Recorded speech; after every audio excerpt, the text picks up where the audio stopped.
والسلام على سید الانبیاء والمرسلین نبینا محمد وعلى آلہ وصحبہ اجمعین ومن تبعهم بإحسان إلى يوم الدین اللہم صل علی محمد وعلى آل محمد كما صلیت علی ابراہیم وعلى آل ابراہیم انک حمید مجید اللہم بارک علی محمد وعلى آل محمد كما بارکت علی ابراہیم وعلى آل ابراہیم انک حمید مجید۔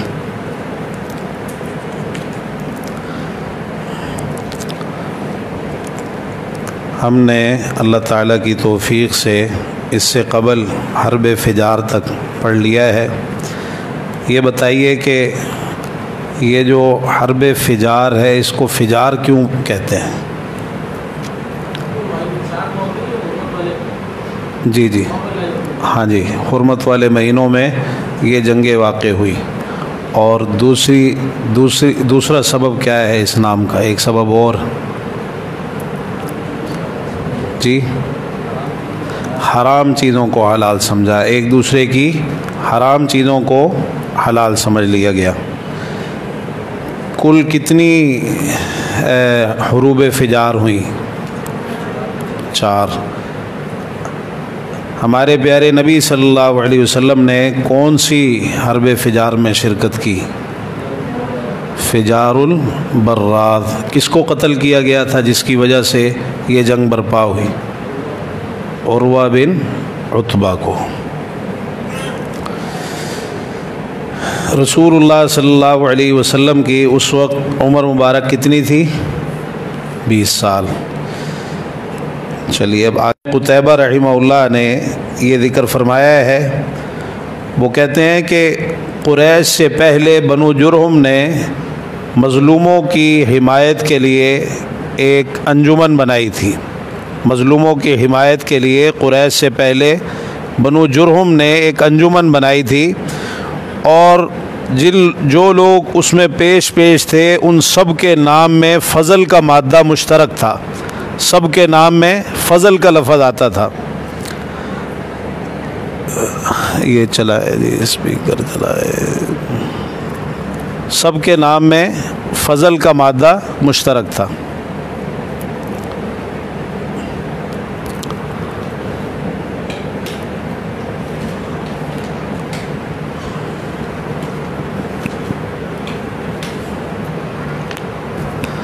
تو اس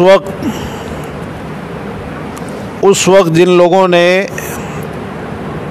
یہ کام سر انجام دیا بنو جرہم میں، ان میں 3 افراد پیش تھے جن کے نام میں فضل کا لفظ آتا ہے۔ میری آواز آ رہی پیچھے تک؟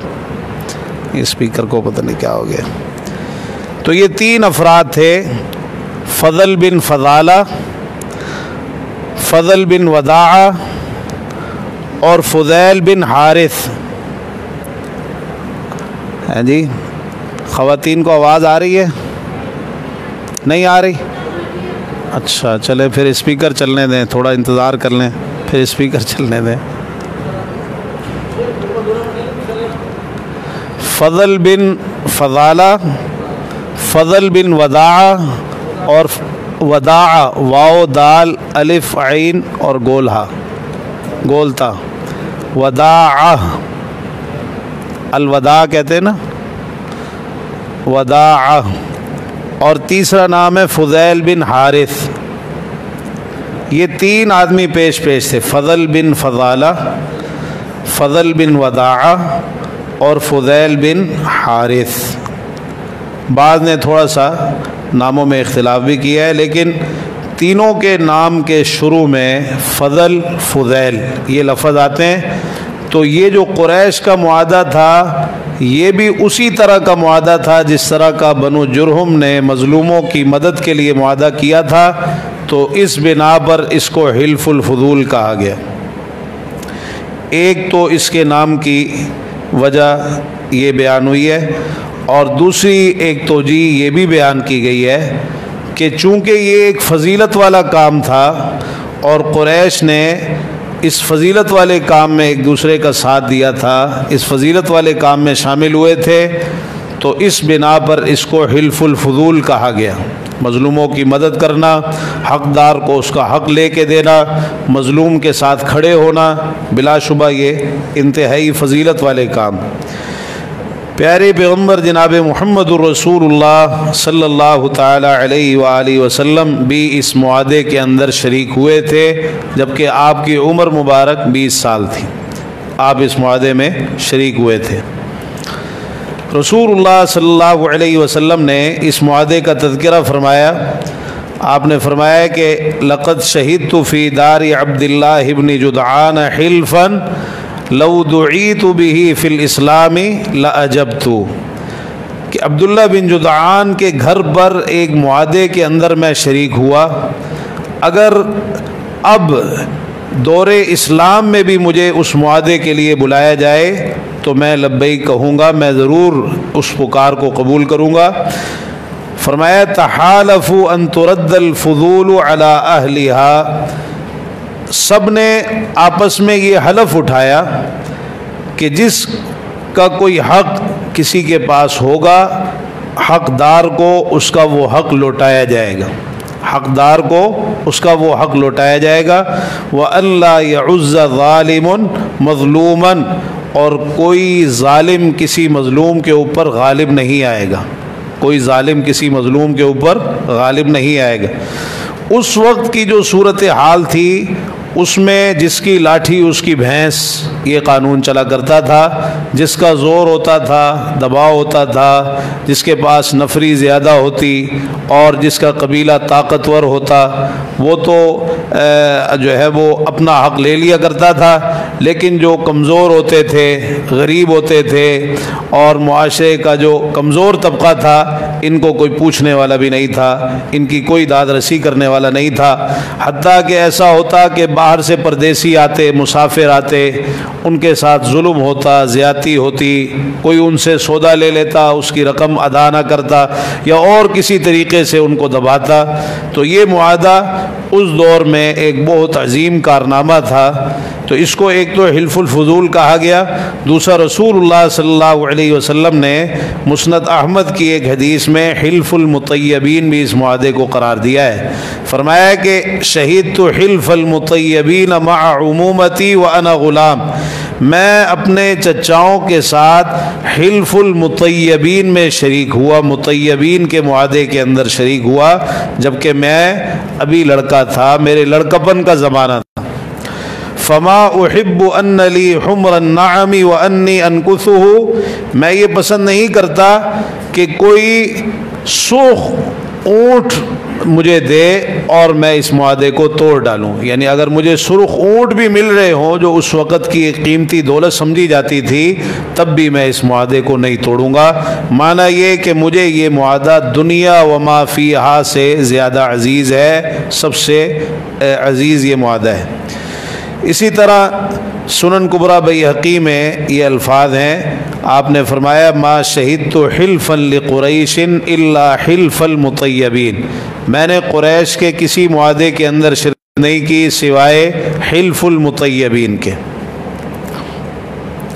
تو یہ جو حلف المطیبین ہے، امام بیہقی رحمہ اللہ نے وضاحت کی ہے کہ یہ حلف المطیبین وہی ہے جو حلف الفضول کے نام سے معاہدہ معروف، جو معاہدہ حلف الفضول کے نام سے معروف ہے، آپ نے اسی معاہدے کو اس حدیث مبارکہ میں حلف المطیبین قرار دیا ہے۔ یہ حلف المطیبین اصل میں ایک معاہدہ تھا جو پہلے ہوا تھا، آپ نے اس معاہدے، یہ معاہدہ بنو عبد مناف اور بنو عبد الدار، ٹھیک ہے، ان کی جو آپس میں صلح ہوئی تھی، اور اس موقع پر انہوں نے آپس میں ایک دوسرے کی مدد کے لیے جو معاہدہ کیا تھا وہ معاہدہ مراد۔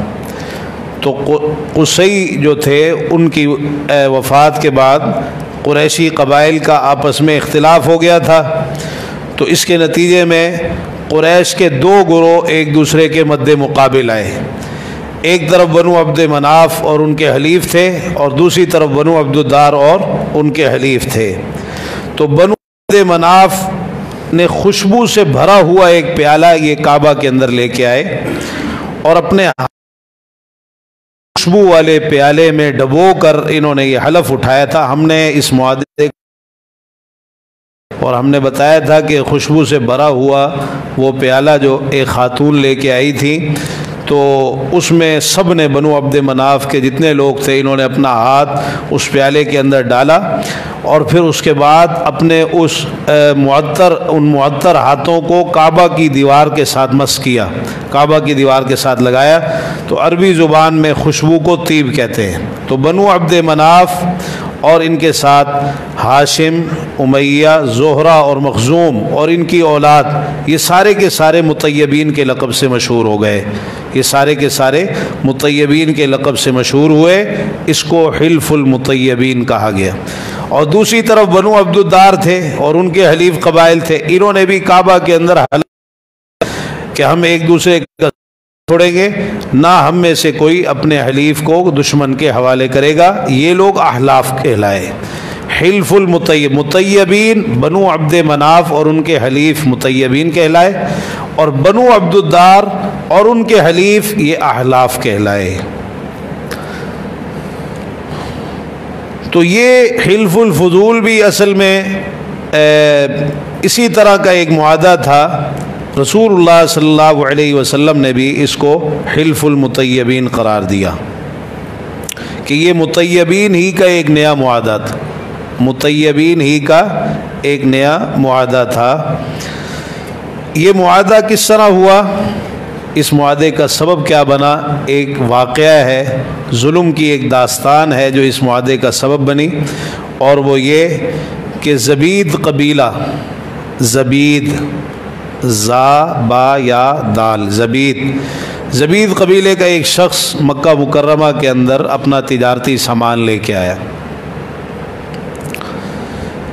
عاص بن وائل بنو سہم سے اس کا تعلق تھا، اس نے وہ سامان خرید لیا، عاص بن وائل سہمی، اس نے وہ سامان خرید لیا، اور اس بیچارے غریب آدمی کی رقم دبا لی، اس آدمی کی اس نے رقم دبا لی، سامان لے لیا، سودا کر لیا لیکن قیمت نہیں ادا کی۔ جی کیا سوال پوچھ رہے ہیں؟ ہاں جی یہ اس کا عاص بن وائل، عاص بن وائل، عین الف صاد عاص بن وائل، اس نے یہ سامان خریدا۔ اب یہ عاص بن وائل جو ہے یہ بہت بڑا سردار تھا لیکن ظالم تھا، اور اس نے بعد میں بھی رسول اللہ صلی اللہ علیہ وسلم کو بھی بہت ستایا، صحابہ پر بھی بڑے مظالم ڈھائے، اور یہی عاص بن وائل ہے جس نے خباب بن ارت رضی اللہ تعالی عنہ کی بھی رقم دبا لی تھی۔ وہ خباب بن ارت رضی اللہ عنہ بیان کرتے ہیں نا صحیح بخاری میں کہ میں لوہار تھا، عاص بن وائل نے ان سے کوئی کام کروایا تھا تو ان کے پیسے نہیں دیے تھے، یہ مسلمان ہو گئے، انہوں نے اپنے پیسوں کا مطالبہ کیا، کہنے لگا جب تک محمد صلی اللہ علیہ وسلم کے ساتھ کفر نہیں کرو گے تمہارے پیسے نہیں دوں گا۔ تو وہ کہنے لگے کہ میں کفر نہیں کروں گا یہاں تک کہ تو مر جائے، پھر اللہ تعالیٰ تجھے دوبارہ زندہ کرے، میں تب بھی کفر نہیں کروں گا۔ کہنے لگا کہ اچھا اگر جب مجھے دوبارہ زندہ کیا جائے گا پھر آنا، پھر میں تمہیں مال دے دوں۔ اللہ تعالیٰ نے اس کے بارے میں آیات نازل فرمائی، افرأیت الذی کفر بآیاتنا وقال لأوتین مالا وولدا اطلع الغیب ام اتخذ عند الرحمن عہدا۔ آپ نے دیکھا ہے اس کو جس نے ہماری آیتوں کو جھٹلایا اور کہتا ہے کہ مجھے مال اور اولاد دی جائے گی، کیا اس نے غیب کی اطلاع پا لی ہے یا رحمان کے ہاں کر رکھا ہے؟ اللہ تعالیٰ نے اس کی مذمت میں یہ آیات نازل فرمائی۔ تو یہی عاص بن وائل تھا، یہی عاص بن وائل تھا۔ تو اس نے اپنی سرداری کے زوم میں اس غریب تاجر کی رقم دبا لی۔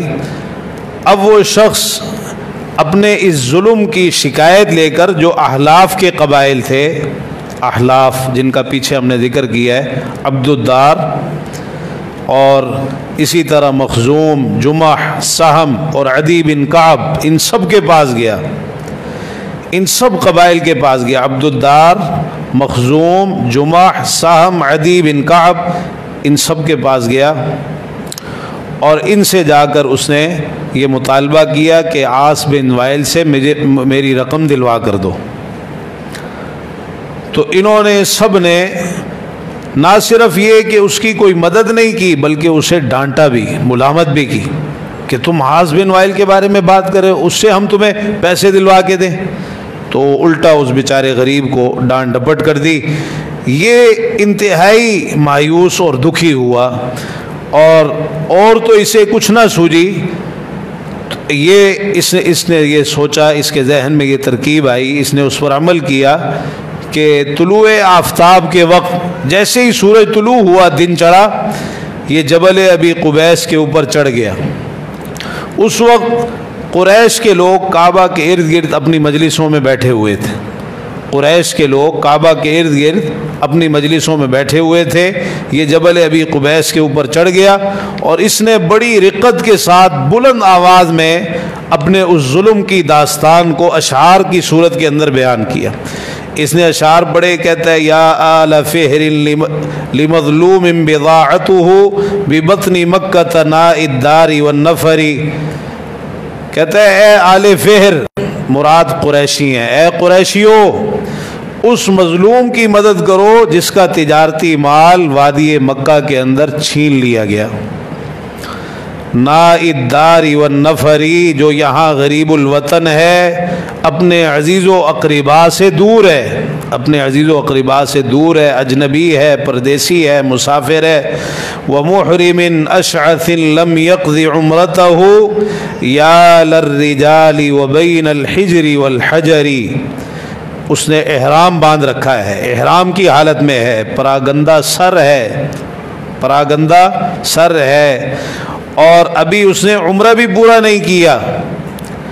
یا للرجال وبین الحجر والحجر، اے حجر اسود اور حجر، حجر سے مراد حجر اسود ہے، حجر سے مراد حجر حتیم، حتیم کا حصہ ہے۔ اے حجر اسود اور حتیم کے مابین موجود لوگوں، سب کو اس نے مخاطب کیا کہ میری مدد کرو۔ ان الحرام لمن تمت کرامته ولا حرام لثوب الفاجر الغدری، کہتے ہیں عزت اور حرمت صرف اسی شخص کی ہوتی ہے جس کے کام اچھے ہوتے ہیں، جو اچھے کام کرتا ہے، اور جو دھوکے باز ہوتا ہے، بدکار ہوتا ہے، اس کے کپڑے کی چادر کی کوئی عزت نہیں ہوتی۔ اشارہ عاص بن وائل کی طرف تھا کہ عاص بن وائل نے دھوکے بازی کی ہے اور میرا حق دبایا ہے، جو اس قسم کے کام کرتا ہے اس کی کوئی عزت نہیں ہوتی۔ جب اس نے انتہائی مظلومانہ انداز سے یہ فریاد کی تو اس کی یہ فریاد سن کر زبیر بن عبد المطلب، اللہ کے رسول صلی اللہ علیہ وسلم کے چچا زبیر بن عبد المطلب، جن کا تذکرہ ہم نے پیچھے پڑھا ہے، وہ فوراً اٹھ کھڑے ہوئے اور انہوں نے جو وہاں لوگ موجود تھے قریش کے، ان سب کو مخاطب کیا، کہنے لگے کہ کیا اس مظلوم شخص کو بے یار و مددگار چھوڑا جا سکتا ہے؟ معنی یہ تھا کہ ہم اس کو بے یار و مددگار نہیں چھوڑیں گے اور اس کی مدد کریں گے، اس مظلوم شخص کو بے یار و مددگار نہیں چھوڑیں گے۔ اب ہاشم، زہرہ، تیم بن مرہ، یہ سارے لوگ عبداللہ بن جدعان کے گھر اکٹھے ہوئے، عبداللہ بن جدعان کے گھر اکٹھے ہوئے۔ تو انہوں نے پھر آپس میں عہد کیا، ان لوگوں نے آپس میں عہد کیا کہ ہم مظلوم کی مدد کے لیے متحد اور ایک ہوں گے، مظلوم کی مدد کے لیے ہم متحد ہوں گے اور ایک ہوں گے، یہاں تک کہ ظالم مظلوم کا حق ادا کر دیں، یہاں تک کہ ظالم مظلوم کا حق ادا کر دیں۔ اور ہم اپنے یہ معاہدہ کیا انہوں نے آپس میں، اور کہنے لگے کہ ہم اپنے اس معاہدے پر اس وقت تک قائم رہیں گے جب تک سمندر میں پانی کا ایک قطرہ بھی موجود ہے۔ یعنی یہ محاورے کے طور پہ کہا جاتا تھا، یعنی ہمیشہ قائم رہیں گے اپنے اس معاہدے پر، اور اس معاہدے سے انحراف نہیں کریں گے۔ جب تک سمندر میں پانی کا ایک قطرہ بھی موجود ہے اور ثبیر اور حرا پہاڑ، یہ دو پہاڑ ہیں، ثبیر اور حرا پہاڑ مکہ کے یہ دو پہاڑ ہیں، جب تک یہ پہاڑ اپنی جگہ پر قائم ہے اور سمندر میں پانی کا ایک قطرہ موجود ہے، ہم اس معاہدے پر قائم رہیں گے۔ اور ساتھ یہ بھی اس بات پر بھی معاہدہ کیا کہ جو روزمرہ کے آپس کے معاملات ہیں اس میں بھی ایک دوسرے کی مدد کریں گے۔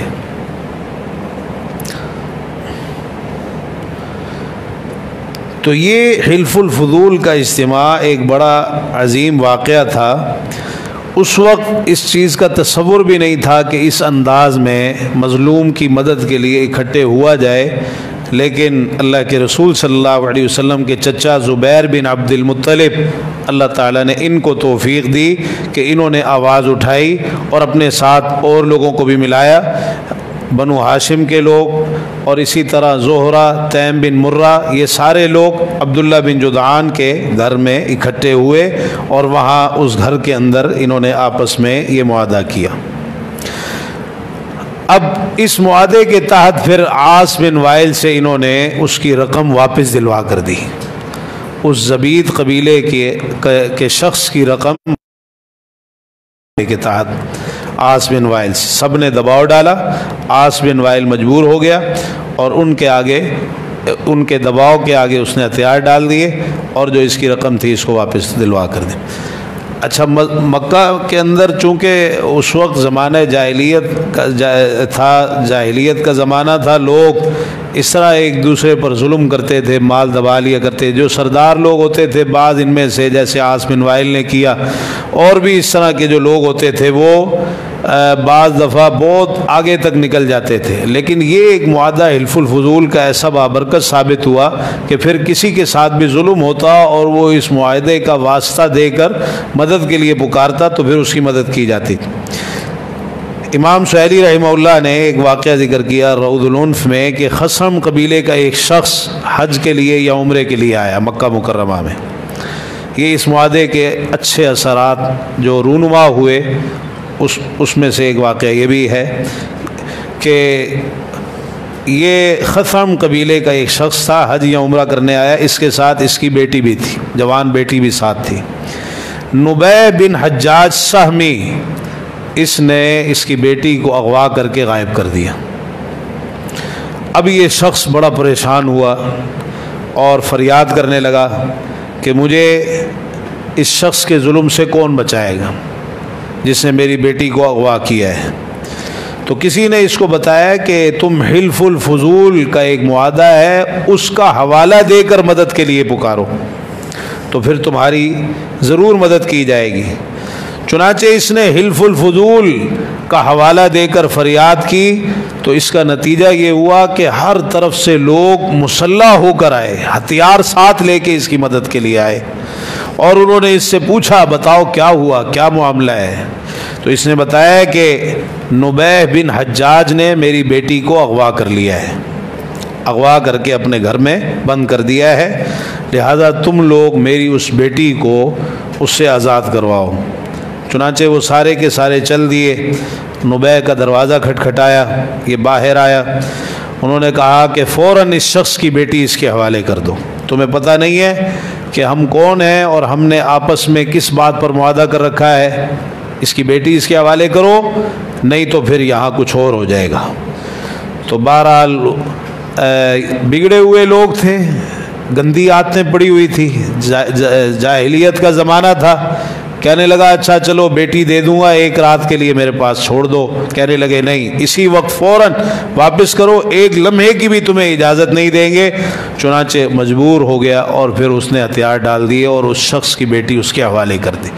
آپ اس سے اندازہ لگائیں گے کہ رسول اللہ صلی اللہ علیہ وسلم کی بعثت سے پہلے وہ معاشرہ کتنا بگڑا ہوا تھا، کس طرح لوگ جو ہے لوگوں کی بیٹیوں تک کو اغوا کر لیا کرتے تھے اپنی ہوس کو پورا کرنے کے لیے۔ جی، جس نے بیٹی اغوا کی تھی نبیہ بن حجاج، نبیہ نون با یا اور آخر میں گول تھا، نبیہ بن حجاج سہمی، یہ خصم قبیلے کا ایک آدمی تھا۔ خثرم قبیلے کا ایک شخص تھا جس کی بیٹی اغوا کی تھی۔ اچھا، حلف الفضول کے معاہدے میں ہم نے یہ پڑھا ہے کہ یہ معاہدہ عبداللہ بن جدعان کے گھر میں ہوا تھا۔ عبداللہ بن جدعان جو ہے اس کا ایک تاریخی کردار ہے اور اس کی ایک شہرت ہے اس معاہدے کے حوالے سے بھی کہ یہ معاہدہ حلف الفضول کا اس کے گھر میں ہوا تھا، اور اس کے علاوہ بھی کہ یہ شخص جو تھا یہ لوگوں کی بڑی مدد کرتا تھا، مہمان نوازی کرتا تھا، کھانا کھلاتا تھا، صلہ رحمی کرتا تھا، غریبوں مسکینوں کے بہت زیادہ کام آتا تھا۔ تو یہ عبداللہ بن جدعان بن عمر بن کعب بن سعد بن تیم، عبداللہ بن جدعان بن عمر بن کعب بن سعد بن تیم، یہ رشتے کے اعتبار سے سیدنا ابو بکر صدیق رضی اللہ تعالی عنہ کا چچا لگتا تھا۔ اس کا جو نسب ہے سیدنا ابو بکر رضی اللہ عنہ سے عمر بن کعب پہ جا کے ملتا ہے۔ عبداللہ بن جدعان بن عمر بن کعب بن سعد بن تیم، تو عمر بن کعب کے اوپر جا کے اس کا نسب سیدنا ابو بکر رضی اللہ تعالی عنہ سے ملتا ہے۔ اس شخص کا واقعہ بڑا عجیب ہے۔ اصل میں ابتدا کے اندر یہ شخص انتہائی غریب تھا، مفلس تھا، فقیر کنگال تھا اور آوارہ قسم کا تھا، بڑے بڑے گناہوں کے اندر مبتلا رہتا تھا۔ یہ گناہ اس کی عادت بن چکی تھی، اور لوگ اس سے اتنے تنگ آ چکے تھے کہ سارے اس سے نفرت کرتے تھے، حتیٰ کہ اس کے خاندان والے، اس کے قبیلے والے اور اس کا باپ تک اس کو نفرت کی نگاہ سے دیکھتا تھا۔ اب یہ شخص تنگ آ گیا کہ سب مجھ سے نفرت کرتے ہیں، تو اس نے کیا کیا، یہ مکہ مکرمہ کی گھاٹیوں کی طرف نکل گیا، وہاں چلا گیا۔ اس کی نظر پہاڑ کی ایک کھوہ پر پڑی، ایک غار نما جگہ تھی، کھوہ، وہاں اس کی نظر پڑی۔ تو اس نے سوچا کہ اس کھوہ کے اندر کوئی موذی جانور ہوگا، میں اندر گھس جاتا ہوں، مجھے مار دے گا، ختم کر دے گا، مر جاؤں گا، اچھا ہے، سارے لوگ مجھ سے نفرت کرتے ہیں۔ چنانچہ یہ اس کھوہ کے اندر جو ہے وہ چلا گیا، اپنے آپ کو موت کے منہ میں دینے کے لیے اپنی زندگی سے تنگ آ کر اس کھوہ کے اندر یہ چلا گیا۔ جب یہ اس کھوہ کے قریب پہنچا، اس غار کے قریب پہنچا، آگے بڑھ رہا تھا اس غار کی طرف، تو اسے ایک اژدہا نظر آیا، اور اس اژدہے کی کیفیت ایسے تھی، دیکھنے والے کو یوں لگتا تھا کہ یہ اژدہا اس کی طرف لپکنے والا ہے، اس کی طرف بڑھنے والا ہے۔ تو یہ تو گیا ہی مرنے کے لیے تھا، یہ کسی خطرے کی پرواہ کیے بغیر آگے بڑھتا چلا گیا اس اژدہے کی طرف۔ جب یہ اس اژدہے کے قریب پہنچا تو اس نے دیکھا اور بڑا حیران ہوا کہ یہ اژدہا تو حقیقت میں سونے کا بنا ہوا ہے، یہ اژدہا جو ہے سونے کا بنا ہوا ہے، اور اس کی آنکھوں کے اندر یاقوت چمک رہے ہیں، اس اژدہے کی آنکھوں کے اندر یاقوت چمک رہے ہیں۔ چنانچہ وہ اس کھوہ کے اندر، اس غار کے اندر داخل ہوا۔ غار کے اندر جو بنو جرہم تھے ان کے بادشاہوں کی چند قبریں تھیں، اس غار کے اندر بنو جرہم کے بادشاہوں کی چند قبریں تھیں۔ تو اسے ان قبروں کے سرہانے سونے کی ایک تختی بھی ملی، جس پر ان بادشاہوں کی تاریخ وفات اور ان کی حکومت کا جو عرصہ تھا وہ ساری تفصیل اس سونے کی تختی کے اوپر درج تھی، اور انہی قبروں کے پاس ہیرے جواہرات اور سونے چاندی کے انبار لگے ہوئے تھے، ہیرے جواہرات اور سونے چاندی کا ڈھیر لگا ہوا تھا۔ عبداللہ بن جدعان نے یہ دیکھا تو بڑا خوش ہوا، وہ تو آیا تھا اپنے آپ کو موت کے منہ میں دینے کے لیے، خودکشی کے ارادے سے اپنے آپ کو مارنے کے لیے، لوگوں کی نفرتوں سے تنگ آ کر اب اس کے ہاتھ میں ایک بہت بڑا یہ خزانہ لگ گیا۔ چنانچہ اس نے وہ ہیرے جواہرات سمیٹے اور پہچان کے لیے اس غار کے منہ پر نشان لگا دیا اور واپس چلا گیا۔ جب وہ اپنی قوم میں واپس آیا تو اس نے پھر لوگوں کے اوپر خوب دولت نچھاور کرنی شروع کر دی کہ لوگ مجھ سے نفرت کرتے تھے، چلو اب لوگ میرے قریب ہوں، میری طرف مائل ہوں، لوگوں کی محبتیں مجھے حاصل ہو جائیں، لوگوں کے اندر میں مقبول ہو جاؤں۔ چنانچہ اس غرض سے لوگوں کو باقاعدہ طور پر یہ کھانا کھلایا کرتا تھا۔ شام کی طرف گیا، اس نے 2000 اونٹ بھیجے جن پر گندم، شہد اور گھی لدا ہوا تھا، یہ سارا سامان لدا ہوا تھا۔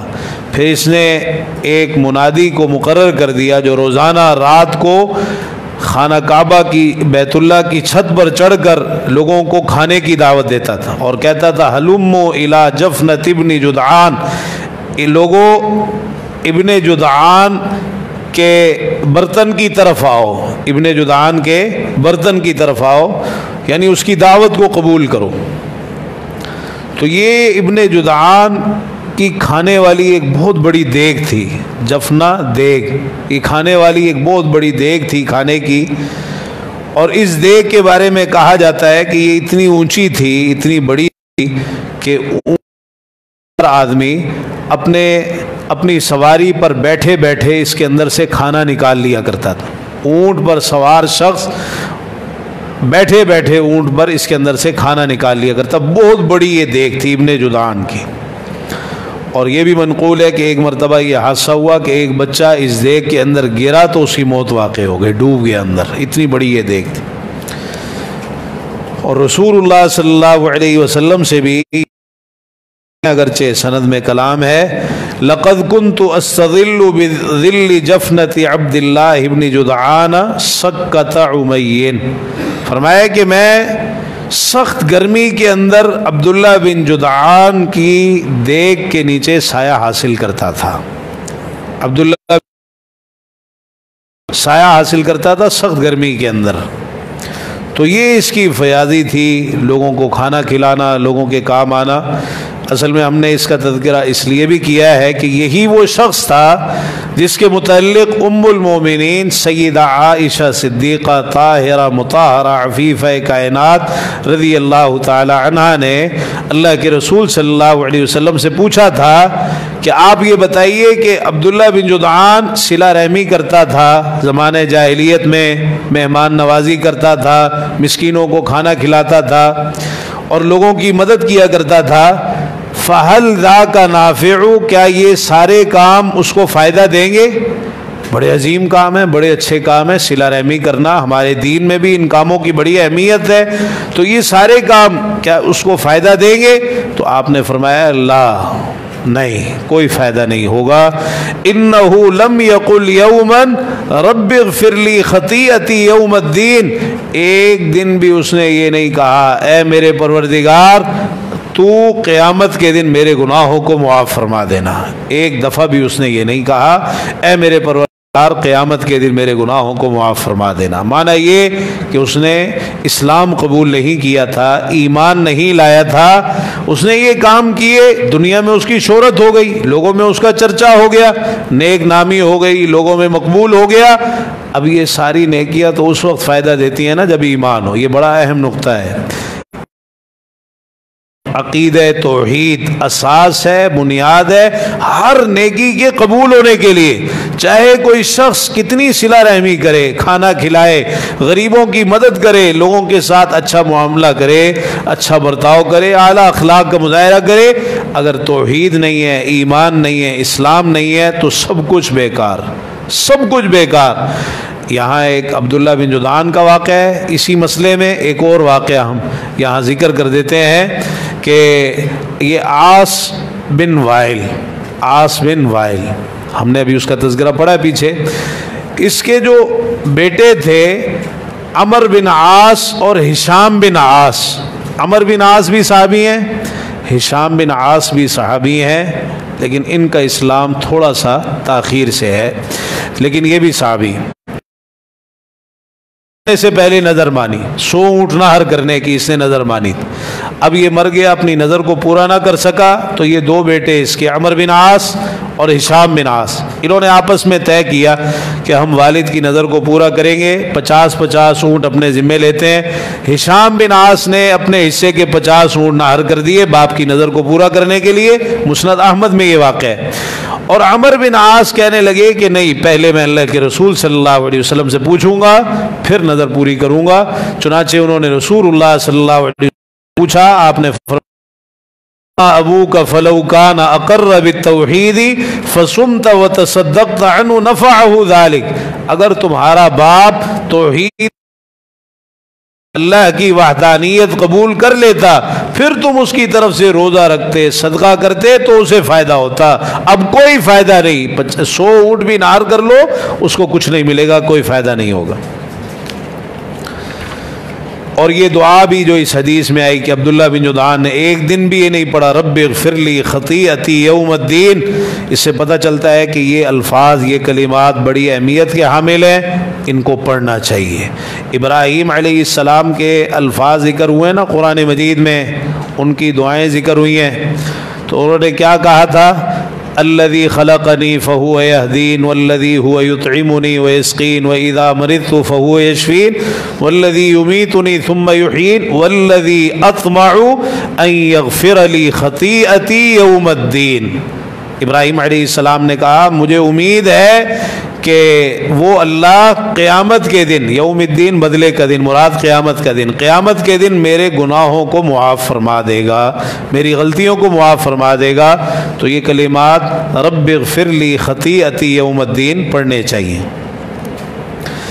اس کے بعد آگے چلیے، رسول اللہ صلی اللہ علیہ وسلم کی عمر مبارک 25 سال ہو گئی اور آپ نے شام کی طرف ایک تجارتی سفر کیا۔ تجارت کے اس وقت کا ایک بڑا معزز پیشہ تھا، قریش کے ہاں اس کی بہت زیادہ اہمیت تھی، جو بھی تاجر تھا اس کو وہ بڑی اہمیت دیتے تھے اور قدر و منزلت کی نگاہ سے دیکھتے تھے، اور جو تجارت نہیں کرتا تھا اس کو ان کے ہاں اس کی کوئی خاص اہمیت نہیں ہوا کرتی تھی۔ رسول اللہ صلی اللہ علیہ وسلم نے بھی تجارت کے پیشے کو اختیار کیا۔ آپ کے والد بھی تجارت کیا کرتے تھے، اور ہم نے پیچھے پڑھا ہے کہ آپ کے والد ہوئی وہ تجارتی سفر سے واپسی کے دوران میں ہوئی۔ کہاں سے واپس آ رہے تھے تجارتی سفر میں؟ ہے جی، شام سے واپس آ رہے تھے، شام سے واپس آ رہے تھے۔ اسی طرح آپ کے جو پردادا ہاشم تھے، جنہوں نے یہ جو تجارتی سفر تھے ان کی داغ میل ڈالی تھی اور ان کا آغاز کیا تھا باقاعدہ طور پر، تو ہاشم بن عبد مناف، تو ان کی وفات کہاں ہوئی تھی؟ ہاشم بن عبد مناف کی وفات کہاں ہوئی تھی؟ جی پیچھے پڑھا ہے نا آپ نے، غزہ کے اندر ہوئی تھی۔ کہاں ہوئی تھی؟ غزہ کے اندر۔ وہ تجارتی سفر پر گئے ہوئے تھے، غزہ کے اندر ہی وہاں ان کی وفات ہوئی، غزہ فلسطین میں، اور وہیں فوت ہوئے، وہیں دفن کیا گیا ان کو۔ رسول اللہ صلی اللہ علیہ وسلم نے تجارتی جو سفر کیا، اس سے پہلے بھی آپ ایک سفر تجارتی کر چکے تھے۔ کتنی عمر تھی آپ کی اس وقت؟ ایک تجارتی سفر اس سے پہلے بھی آپ نے کیا تھا، 12 سال۔ 12 سال کی عمر میں کس کے ساتھ گئے تھے؟ چچا ابو طالب کے ساتھ۔ چچا ابو طالب کے ساتھ آپ نے شام کی طرف تجارتی سفر کیا تھا، لیکن آپ شام نہیں گئے تھے، آپ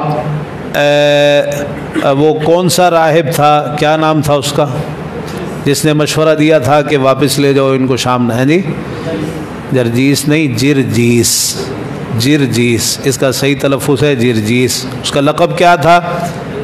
بحیرہ، بحیرہ، بحیرہ راہب۔ اس کے مشورے پر آپ کو آپ کے چچا نے واپس بھیج دیا تھا۔ یہ شام کا تجارتی سفر جو آپ نے کیا، یہ اس وجہ سے کیا کہ آپ کے چچا ابو طالب وہ مالی طور پر انتہائی کمزور تھے، تو آپ نے ان کی مدد کے لیے اس سے پہلے اہل مکہ کی بکریاں بھی چرائی تھیں، اور اب ابو طالب کے کہنے پر ابو طالب نے بھی آپ کو تجارت کی طرف مائل کیا کہ آپ اس تجارتی پیشے کو اختیار کریں۔ اپنے حالات سے تنگ آ کر ابو طالب نے اپنے بھتیجے کو تجارت کا یہ رستہ دکھایا اور کہنے لگے، ابو طالب نے کہا کہ اے میرے بھتیجے، میں کوئی مالدار شخص نہیں ہوں اور ہمارے حالات تنگ سے تنگ تر ہوتے چلے جا رہے ہیں، مفلسی نے ڈیرے ڈال رکھے ہیں، ہمارے پاس کوئی دولت بھی نہیں ہے اور کوئی اتنا ساز و سامان بھی نہیں ہے کہ ہم اپنی تجارت کر سکیں۔ تو ایسا کرو کہ تمہاری قوم کا قافلہ یعنی قریش کا قافلہ شام جانے کے لیے تیار ہے، اور خدیجہ بنت خویلد وہ بھی بعض لوگوں کو قافلے کی صورت میں روانہ کرتی ہیں جو ان کے لیے انہی کے مال سے تجارت کرتے ہیں اور نفع کماتے ہیں۔ مال سارا خدیجہ بنت خویلد کا ہوتا ہے رضی اللہ تعالی عنہا، سارا مال ان کا ہوتا ہے، انہی کے مال سے تجارت کرتے ہیں اور نفع کماتے ہیں، اور اس نفع کے اندر شریک ہوتے ہیں۔ اس کو مضاربہ کہا جاتا ہے۔ مضاربہ ایک آدمی کا سرمایہ ہے، دوسرے کی محنت ہے، نفع نقصان طے کر کے آپس میں یعنی جو بھی نفع ہے اس کو طے کر کے پھر پرسنٹیج کے حساب سے طے کر کے نفع نقصان کے اندر شریک ہو جاتے ہیں۔ ایک کا مال ہے، دوسرے کی محنت ہے، ایک کا مال ہے، دوسرے کی محنت ہے، اس کو مضاربہ کہا جاتا ہے۔ تو خدیجہ بنت خویلد بھی اس طرح تجارت کرتی ہیں۔ ایسا کرو کہ تم ان کے پاس جاؤ اور ان کے سامنے جا کر اپنی خدمات پیش کرو، یقین ہے کہ وہ تمہیں اس کام کے لیے منتخب کر لیں گی اور تمہیں دوسروں پر ترجیح دیں گی، کیونکہ تمہاری پاکیزگی کے جو چرچے ہیں ان سے یقیناً وہ بھی بے خبر نہیں ہوں گی، ان کو بھی پتہ ہوگا۔ رسول اللہ صلی اللہ علیہ وسلم کے آپ کی سچائی، آپ کی امانت داری، جیسے جیسے دن گزر رہے تھے، آپ کی عمر بڑھ رہی تھی، قریش میں آپ کے چرچے ہوتے چلے جا رہے تھے۔ تو ابو طالب نے آپ کو یہ مشورہ دیا اور ساتھ ہی یہ بھی کہا کہ میں اگرچہ تمہارا شام جانا مناسب نہیں سمجھتا اور مجھے تمہارے بارے میں یہودیوں سے خطرہ بھی ہے، لیکن اب اس کے سوا کوئی چارہ کار نہیں ہے، تم بڑے ہو گئے ہو، لہذا اب تم یہ کام کرو۔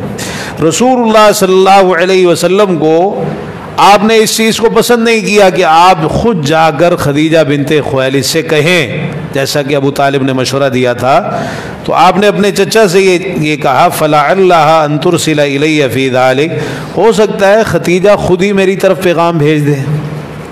اگر خدیجہ تک میرے چرچے، میرا تذکرہ ان تک پہنچ چکا ہوگا تو ہو سکتا ہے کہ خدیجہ کی طرف سے خود ہی پیغام آ جائے، یعنی آپ نے اس کو مناسب نہیں سمجھا کہ آپ خود سے جا کر خدیجہ بنت خویلد کے سامنے اپنے آپ کو پیش کریں۔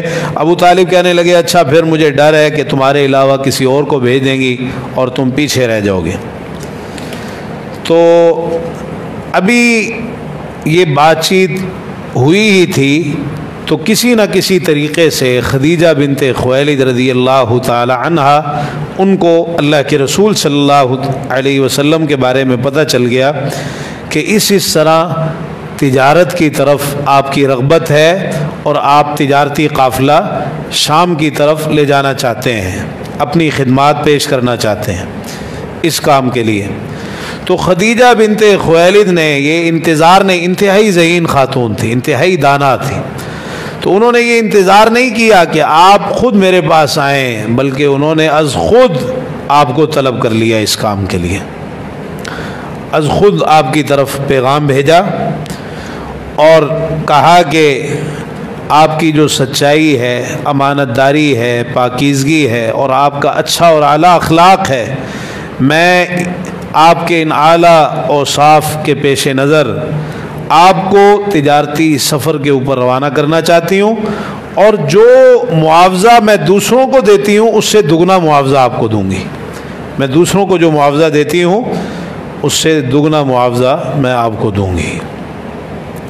رسول اللہ صلی اللہ علیہ وسلم خود اس انتظار میں تھے اور آپ چاہتے تھے کہ تجارتی سفر کیا جائے، چنانچہ فوراً آپ نے اس پیشکش کو منظور کر لیا اور اپنے چچا ابو طالب کو بھی آگاہ کر دیا کہ دیکھیے آپ کہہ رہے تھے کہ کسی اور کو نہ بھیج دیں، اللہ کی طرف سے یہ اللہ کی قدرت حکمت کہ خدیجہ بنت خویلد نے خود ہی میری طرف پیغام بھیج دیا ہے اور مجھے یہ پیشکش کی ہے۔ تو ابو طالب نے جواب میں کہنے لگے رزق ساقہ اللہ الیک، اللہ کا رزق ہے جو اللہ نے آپ کے نصیب میں لکھ دیا ہے، کہ اللہ نے رزق آپ کے نصیب میں لکھا ہوا تھا اس لیے انہوں نے آپ کی طرف پیغام بھیج دیا ہے۔ تو یہ وہی بات ہے، من یستعفف یعفہ اللہ۔ رسول اللہ صلی اللہ علیہ وسلم انتہا درجے کے پاک دامن تھے۔ استعفاف، کسی کے آگے ہاتھ نہ پھیلانا، سوال سے بچنا۔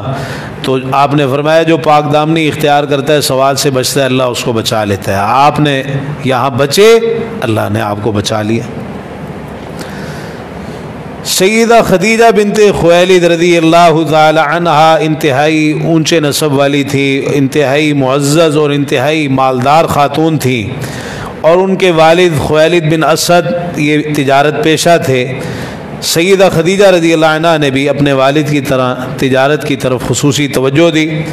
انتہائی وقار والی اور انتہائی حیا والی خاتون تھی۔ وہ خود تجارتی قافلے کے ساتھ کہیں نہیں جایا آیا کرتی تھی، تجارتی قافلے لے کر خود نہیں جاتی تھی، بلکہ وہ مختلف افراد کی خدمت لیا کرتی تھی، مختلف افراد کا انتخاب کرتی جن کے بارے میں ان کو پتہ چلتا کہ یہ امانت دار ہیں، سچے ہیں، ان کو اپنا مال دے کر روانہ کرتی کہ وہ جا کے جو بھی ان کا مال ہے اس کو بیچیں اور جو نفع ہے وہ لا کے ان کو پیش کریں۔ تو ان کا تجارتی قافلہ اتنا بڑا ہوتا تھا کہ قریش کے جو عمومی قافلے ہوتے تھے ان کے برابر اکیلا سیدہ خدیجہ بنت خویلد رضی اللہ تعالی عنہ کا تجارتی قافلہ ہوا کرتا تھا۔ اب رسول اللہ صلی اللہ علیہ وسلم کا اور سیدہ خدیجہ رضی اللہ تعالی عنہ کا آپس میں تجارتی معاہدہ جو تھا یہ طے پا گیا، اور پھر وہ دن آ گیا جس میں آپ نے شام کی طرف قافلہ لے کے روانہ ہونا تھا۔ سیدہ خدیجہ رضی اللہ عنہ نے آپ کے ساتھ اپنے ایک غلام میسرہ کو روانہ کیا۔ میسرہ آسانی سے، یسر سے، میسرہ۔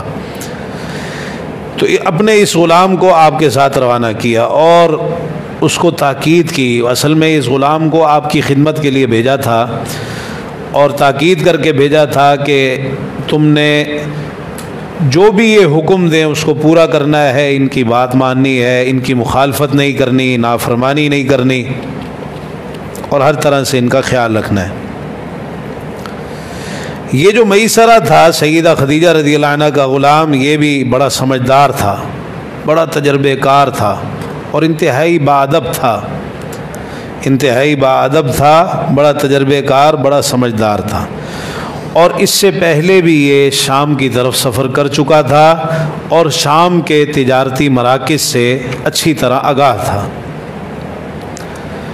جب یہ قافلہ روانہ ہونے لگا، ابو طالب بھی بڑے فکر مند تھے آپ کے بارے میں، اور اسی طرح جو آپ کے دوسرے چچا تھے ان کو بھی فکر تھی، تو انہوں نے قافلے والوں کو خصوصی تلقین فرمائی کہ تم ان کا خیال رکھنا، چونکہ یہ پہلا سفر تھا اللہ کے رسول صلی اللہ علیہ وسلم کا کہ بنفس نفیس آپ خود کوئی تجارتی قافلہ لے کر جا رہے ہوں تجارت کے لیے۔ یہ سفر ذوالحجہ کے وسط میں ہوا، یہ سفر جو تجارتی سفر آپ نے کیا یہ ذوالحجہ کے وسط میں ہوا، اور اس وقت گرمی کا موسم تھا۔ یہ قافلہ روانہ ہوا، مدینہ منورہ کے قریب سے گزر کر مختلف علاقوں سے یہ گزرا، خیبر، تیماء، دومت الجندل، وادی سرحان، اس رستے سے گزرتا ہوا شام کی طرف یہ قافلہ بڑھتا چلا گیا۔ رسول اللہ صلی اللہ علیہ وسلم شام کے شہر بصرہ میں پہنچے۔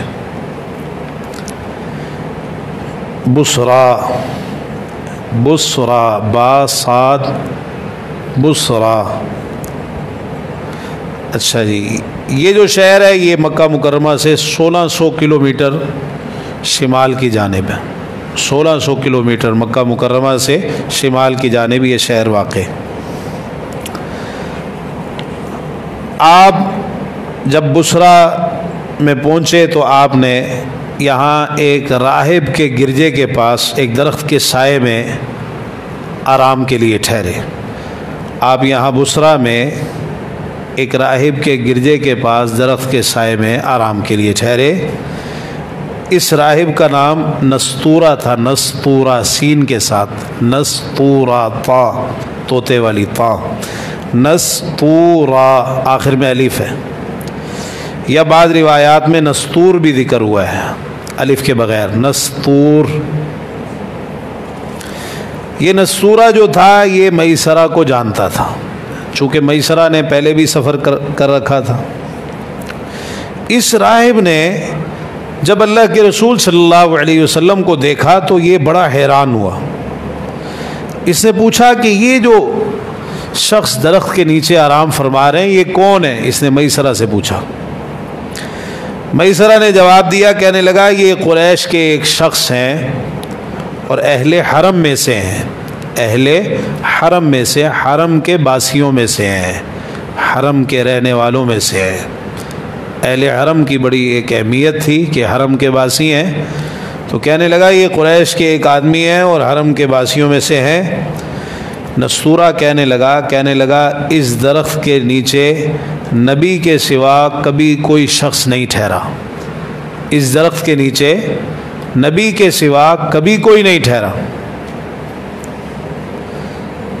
اس درخت کے نیچے نبی کے سوا کبھی کوئی نہیں ٹھہرا۔ ظاہر ہے وہ راہب تھا، پادری تھا عیسائیوں کا، اور جو پچھلی کتابوں میں آپ کے متعلق بشارات تھیں، آپ کی علامات تھیں، ان کو جانتا تھا اور آپ کا منتظر بھی تھا۔ اس وقت یہ جتنے راہب تھے یہ بڑے شدت سے آپ کا انتظار کر رہے تھے، کیونکہ ایسی نشانیوں کا ظہور ہو رہا تھا جن سے پتہ چل رہا تھا کہ اب وہ جو آخری نبی آنے والے ہیں ان کی بعثت کا وقت قریب سے قریب تر ہوتا چلا جا رہا ہے۔ ایک دوسرا سوال اس راہب نے یہ پوچھا، کہنے لگا کیا ان کی آنکھوں میں سرخ ڈورے ہیں؟ ان کی آنکھوں میں سرخ ڈورے ہیں؟ میسرہ نے جواب دیا، کہنے لگا کہ ہاں، یہ سرخ ڈورے ان کی آنکھوں میں ہر وقت نمایاں رہتے ہیں، ہر وقت دکھائی دیتے ہیں، نمایاں رہتے ہیں۔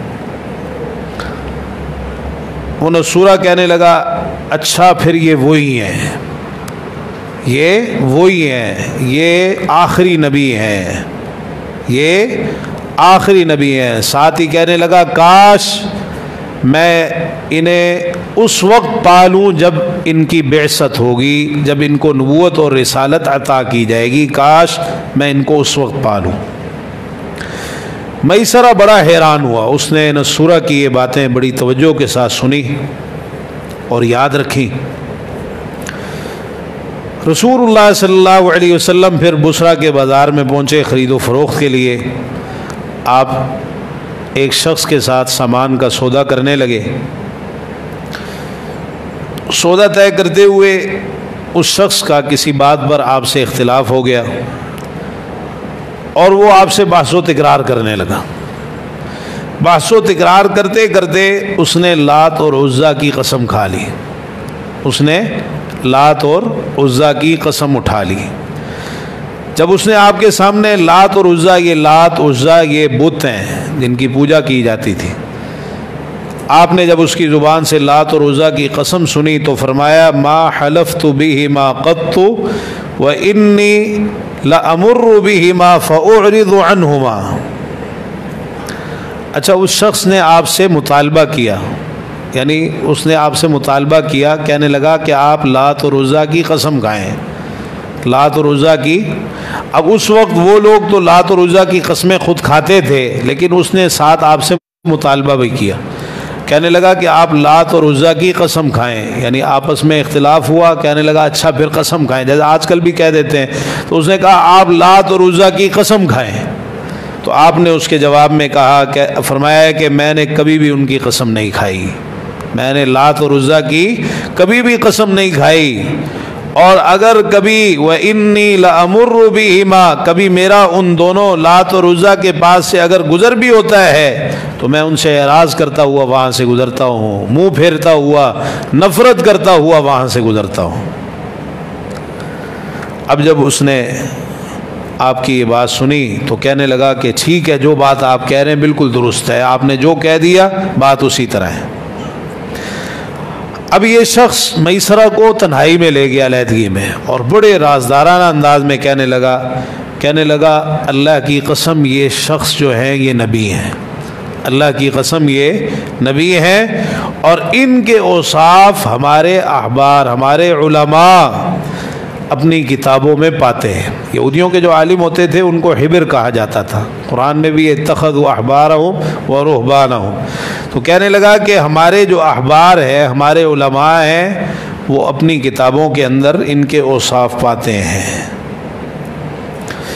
میسرہ نے اس بات کو بھی یاد کر لیا۔ اب اس کے بعد ایک عجیب و غریب چیز اس نے یہ دیکھی کہ جب دوپہر کا وقت ہوتا ہے اور گرمی کی شدت ہوتی ہے اور پوری آب و تاب کے ساتھ سورج جو ہے وہ چمک دمک رہا ہوتا ہے، بڑی سخت دھوپ ہوتی ہے، تو دو فرشتے اللہ کے رسول صلی اللہ علیہ وسلم پر چھاؤں کر دیتے ہیں، دو فرشتے آپ پر چھاؤں کر دیتے ہیں، آپ کے لیے سایہ کر دیتے ہیں۔ میسرہ یہ سارے مناظر دیکھ کر بڑا حیران ہوا۔ رسول اللہ صلی اللہ علیہ وسلم جتنا بھی سامان لے کے آئے تھے بصرہ کے بازار میں آپ نے نہایت منافع کے ساتھ وہ سارے کا سارا سامان فروخت کر دیا۔ عام تاجر جتنا نفع کماتے تھے اس سے دگنا نفع آپ نے کمایا،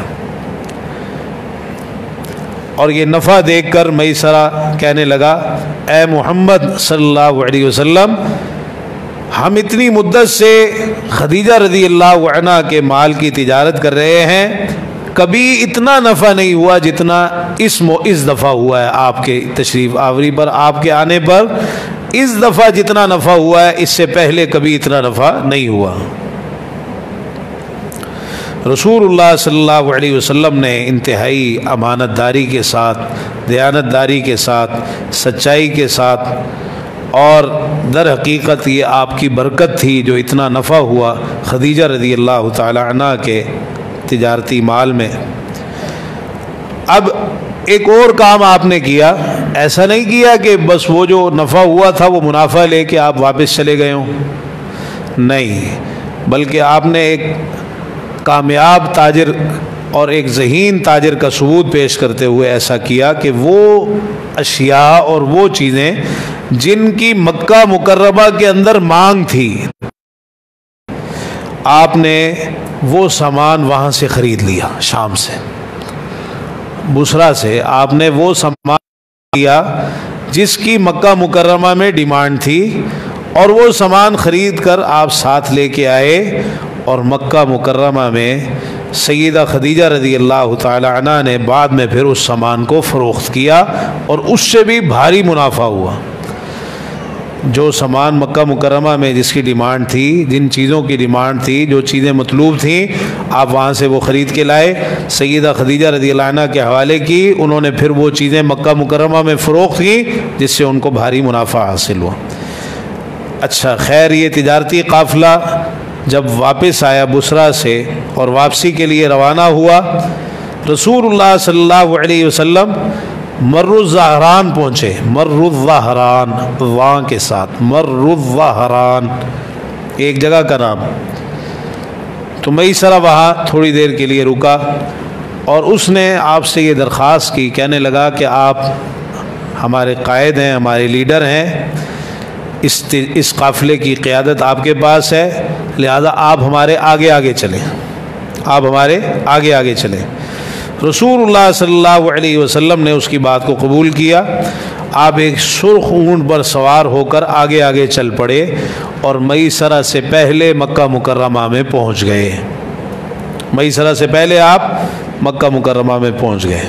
دوپہر کا وقت تھا، سیدہ خدیجہ رضی اللہ عنہ اس وقت اپنی سہیلیوں کے ساتھ اپنے مکان کے بالا خانے پر بیٹھی ہوئی تھی، اپنے گھر کے بالا خانے پر بیٹھی ہوئی تھیں اپنی سہیلیوں کے ساتھ، اچانک ان کی نظر اللہ کے رسول صلی اللہ علیہ وسلم پر پڑ گئی۔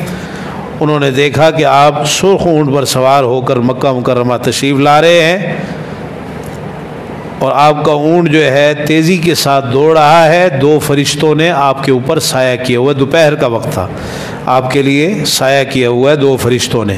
خدیجہ رضی اللہ تعالی عنہ بہت خوش ہوئیں، اور جو سہیلیاں اس وقت وہاں موجود تھیں ان کو بھی انہوں نے یہ منظر دکھایا۔ رسول اللہ صلی اللہ علیہ وسلم تشریف لائے، سیدہ خدیجہ بھی بڑی شدت سے انتظار کر رہی تھیں۔ آپ نے آ کر سارا حساب کتاب دیا، جو کچھ کمایا تھا وہ ان کے حوالے کیا۔ میسرہ ابھی تک نہیں پہنچے تھے، بعد میں پیچھے پیچھے میسرہ بھی آ گئے۔ اب میسرہ نے وہ سارے واقعات جو رستے میں دیکھے تھے وہ سیدہ خدیجہ رضی اللہ تعالی عنہا کو بتائے۔ نستورہ نے وہ بھی بتایا، اور وہ جو ایک شخص کے ساتھ خرید و فروخت کے معاملے میں جس نے آپ کے ساتھ تکرار کی تھی، اس نے آپ کے بارے میں جو کچھ کہا تھا وہ بھی بتایا۔ یہ بھی بتایا کہ آپ نے لات اور عزیٰ کی قسم کھانے سے انکار کیا، اور جو فرشتے آپ کے لیے سایہ کر رہے تھے وہ بھی، یہ سارے واقعات انہوں نے بتائے۔ سیدہ خدیجہ رضی اللہ تعالی عنہا انتہائی خوش ہوئیں، اور جو بھی منافع تھا، معاوضہ تھا، اس کو دیکھ کر انہیں بڑی مسرت ہوئی۔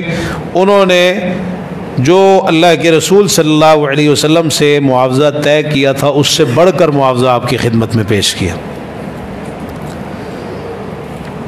اب سیدہ خدیجہ رضی اللہ عنہ کو جب ان کے غلام میسرہ نے کچھ یہ چیزیں بتائیں، اور کچھ انہوں نے بھی یہ چیزیں دیکھیں، تو بڑی حیران ہوئی۔ اس وقت کے ایک بہت بڑے عیسائی عالم جو سیدہ خدیجہ رضی اللہ عنہ کے چچا زاد بھی تھے، ورقہ بن نوفل، ان کے پاس گئی اور ان سے جا کے انہوں نے بات کی، اور ان کو یہ سارے واقعات بتائے،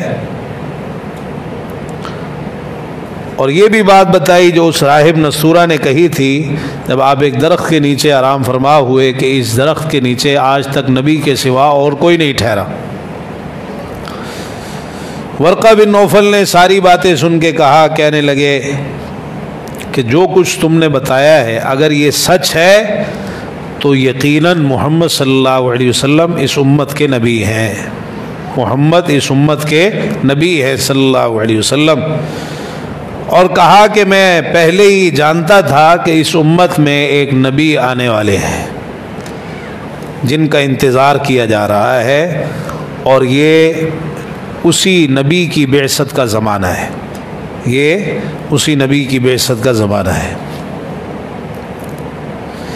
رسول اللہ صلی اللہ علیہ وسلم سیدہ خدیجہ رضی اللہ عنہ کا مال لے کر شام کے علاوہ 2 دفعہ جرش بھی گئے۔ جرش یہ یمن کا ایک پرانا شہر ہے، جرش، جیم را شین، جرش۔ 2 دفعہ آپ نے جرش کا سفر کیا سیدہ خدیجہ رضی اللہ تعالی عنہا کا مال لے کر۔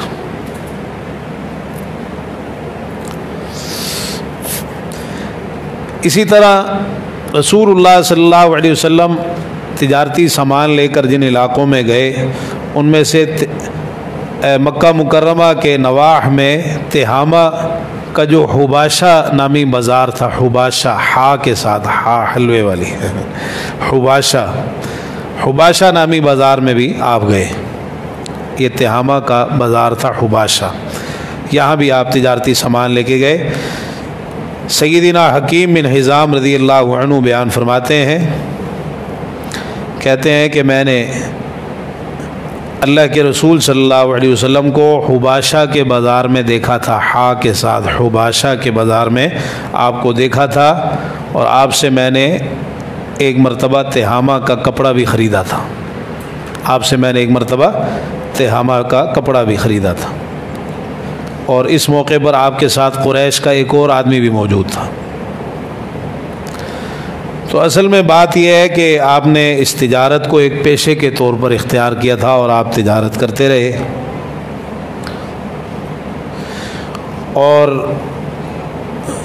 یہ بھی بعض روایات سے پتہ چلتا ہے کہ آپ نے بحرین کا بھی سفر کیا تھا، تجارتی سفروں میں بحرین کا سفر بھی آپ کا شامل، بحرین کی طرف بھی آپ نے سفر کیا تھا، کیونکہ جب وفد عبد القیس آپ کے پاس آیا تھا 9 ہجری میں عام الوفود میں، تو آپ نے مختلف مقامات کے نام لیے تھے، ان کے علاقوں کے مختلف مقامات کے نام آپ نے لیے، تو وہ بڑے حیران ہوئے، کہنے لگے کہ اللہ کے رسول صلی اللہ علیہ وسلم، ہمارے ماں باپ آپ پر قربان۔ اشج عبد القیس جو اس وفد کے سردار تھے، تو انہوں نے یہ بات کہی، کہنے لگے کہ آپ تو ہمارے علاقوں کے نام ہم سے بھی زیادہ جانتے ہیں۔ آپ نے اس موقع پہ فرمایا انی قد وطئت بلادکم، میں نے تمہارے علاقوں کو دیکھا ہوا ہے، میں نے تمہارے علاقوں کو دیکھا ہوا ہے۔ تو سیرت نگاروں کا کہنا ہے کہ یہ بحرین کی طرف جو سفر ہیں یہ آپ کے تجارتی سفر ہی ہو سکتے ہیں۔ اچھا، مختلف لوگوں کے ساتھ آپ نے کاروباری شراکت بھی کی ہے۔ ایک تو یہ تجارت اس انداز میں کی آپ نے کہ خدیجہ رضی اللہ عنہ کا مال لے کر آپ گئے، اس کے علاوہ آپ نے مختلف لوگوں کے ساتھ کاروباری شراکت بھی کی ہے۔ سیدنا صائب بن ابی صائب رضی اللہ تعالی عنہ کاروباری شریک کے طور پر ان کا نام حدیث میں بیان ہوا ہے۔ یہ کہتے ہیں کہ فتح مکہ والے دن سیدنا عثمان رضی اللہ عنہ انہوں نے اور رسول اللہ صلی اللہ علیہ وسلم کی پھپھی عاتقہ کے بیٹے ام المومنین ام سلمہ رضی اللہ عنہ کے بھائی زہیر بن ابی امیہ رضی اللہ تعالی عنہ، ان دونوں نے مجھے اللہ کے رسول صلی اللہ علیہ وسلم کے سامنے پیش کیا۔ صائب بن ابی صائب رضی اللہ عنہ بیان فرما رہے ہیں کہ مجھے سیدنا عثمان رضی اللہ عنہ نے اور اللہ کے رسول صلی اللہ علیہ وسلم کی پھپھی عاتقہ کے بیٹے ام سلمہ رضی اللہ عنہ کے بھائی زہیر بن ابی امیہ، انہوں نے مجھے آپ کے سامنے پیش کیا، اور لوگ آپ کے سامنے میری تعریفیں کرنے لگے، تو آپ نے فرمایا لا تعلمونی بہ قد کان صاحبی فی الجاہلیہ، مجھے ان کے بارے میں کچھ نہ بتاؤ، یہ زمانہ جاہلیت میں میرے کاروباری شریک تھے، یہ زمانہ جاہلیت میں میرے کاروباری شریک تھے۔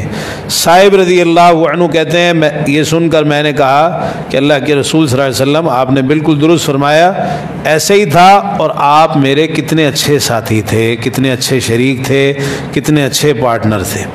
رسول اللہ صلی اللہ علیہ وسلم نے صاحب رضی اللہ عنہ سے کہا یا صاحب انظر اخلاقک التی کنت تصنعها فی الجاہلیت فاجعلها فی الاسلام اقر الضیف واکرم الیتیم واحسن الی جارک۔ صاحب دور جاہلیت میں جو تمہارے اچھے اخلاق تھے ان میں غور کرو، ان کو جاری رکھو، اپنے ان اچھے اخلاقوں کو جاری رکھو، اسلام کے اندر بھی مہمان نوازی کیا کرو، یتیم کی عزت کیا کرو، ہمسایوں کے ساتھ اچھا سلوک کیا کرو۔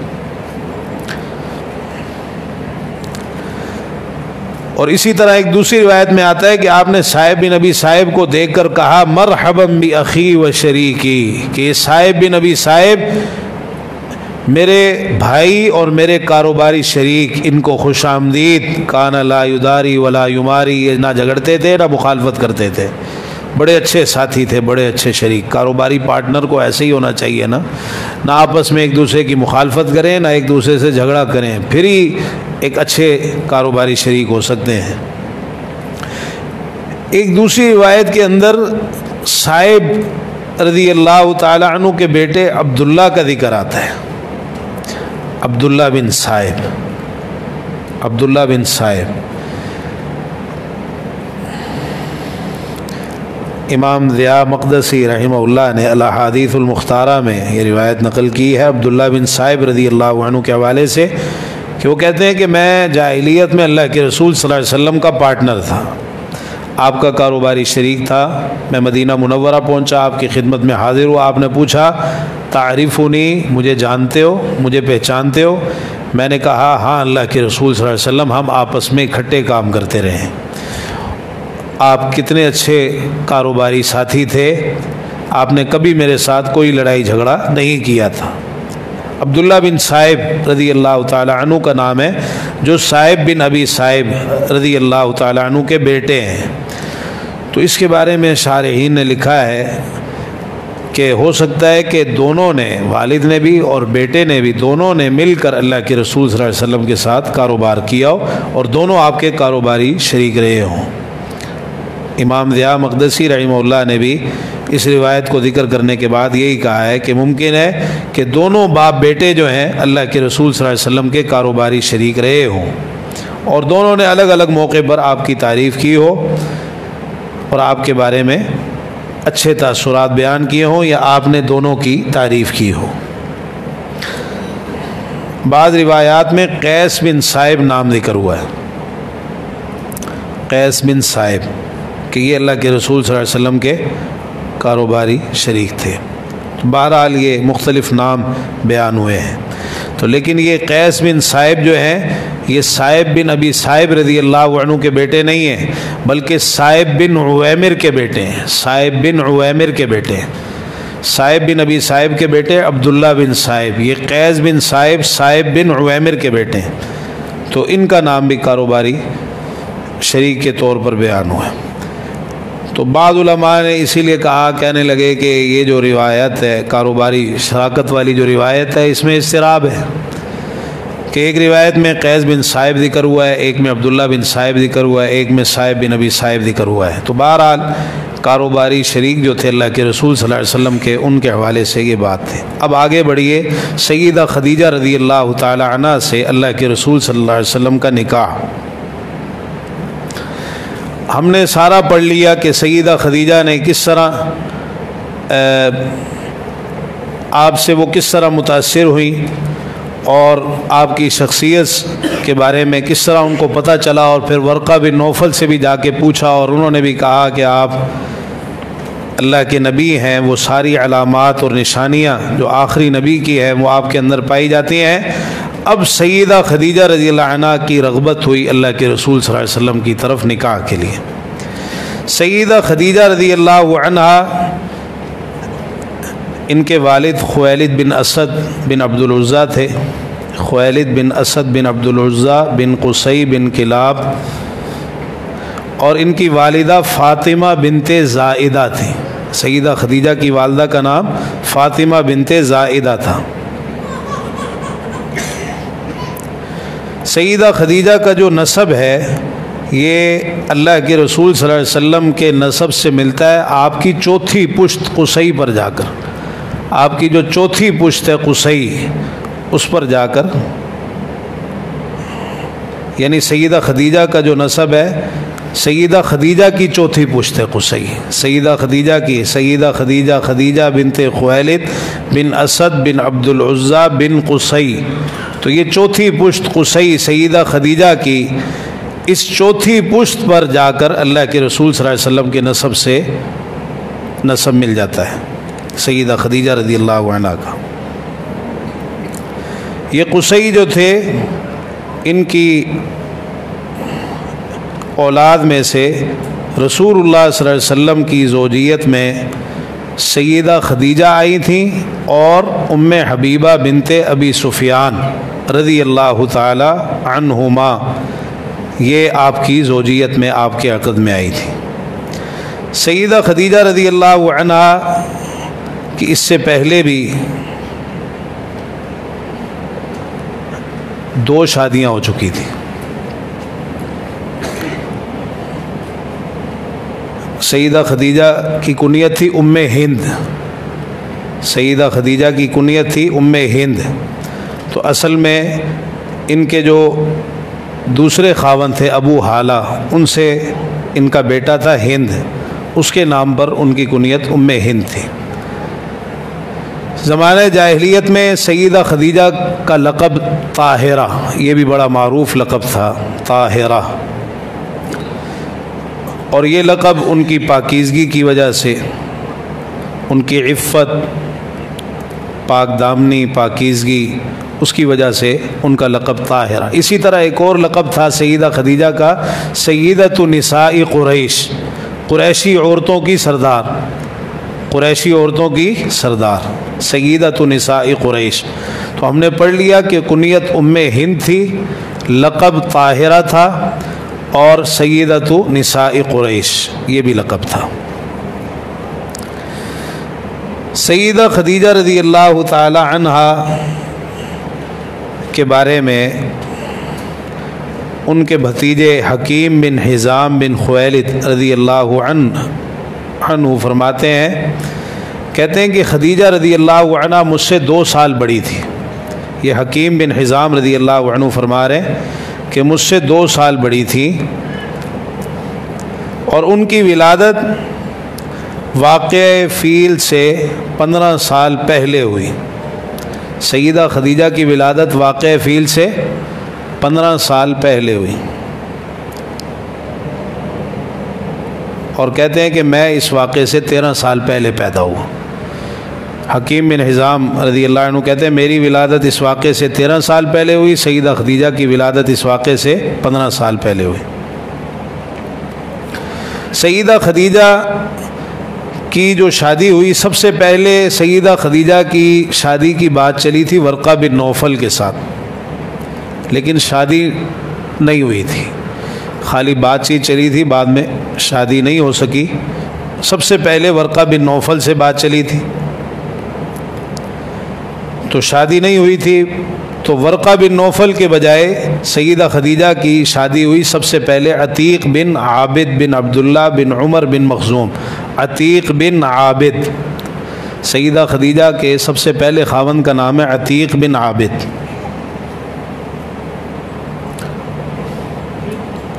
عتیق بن عابد، بعد نے اس کو عائد بھی لکھا ہے، عتیق بن عائد،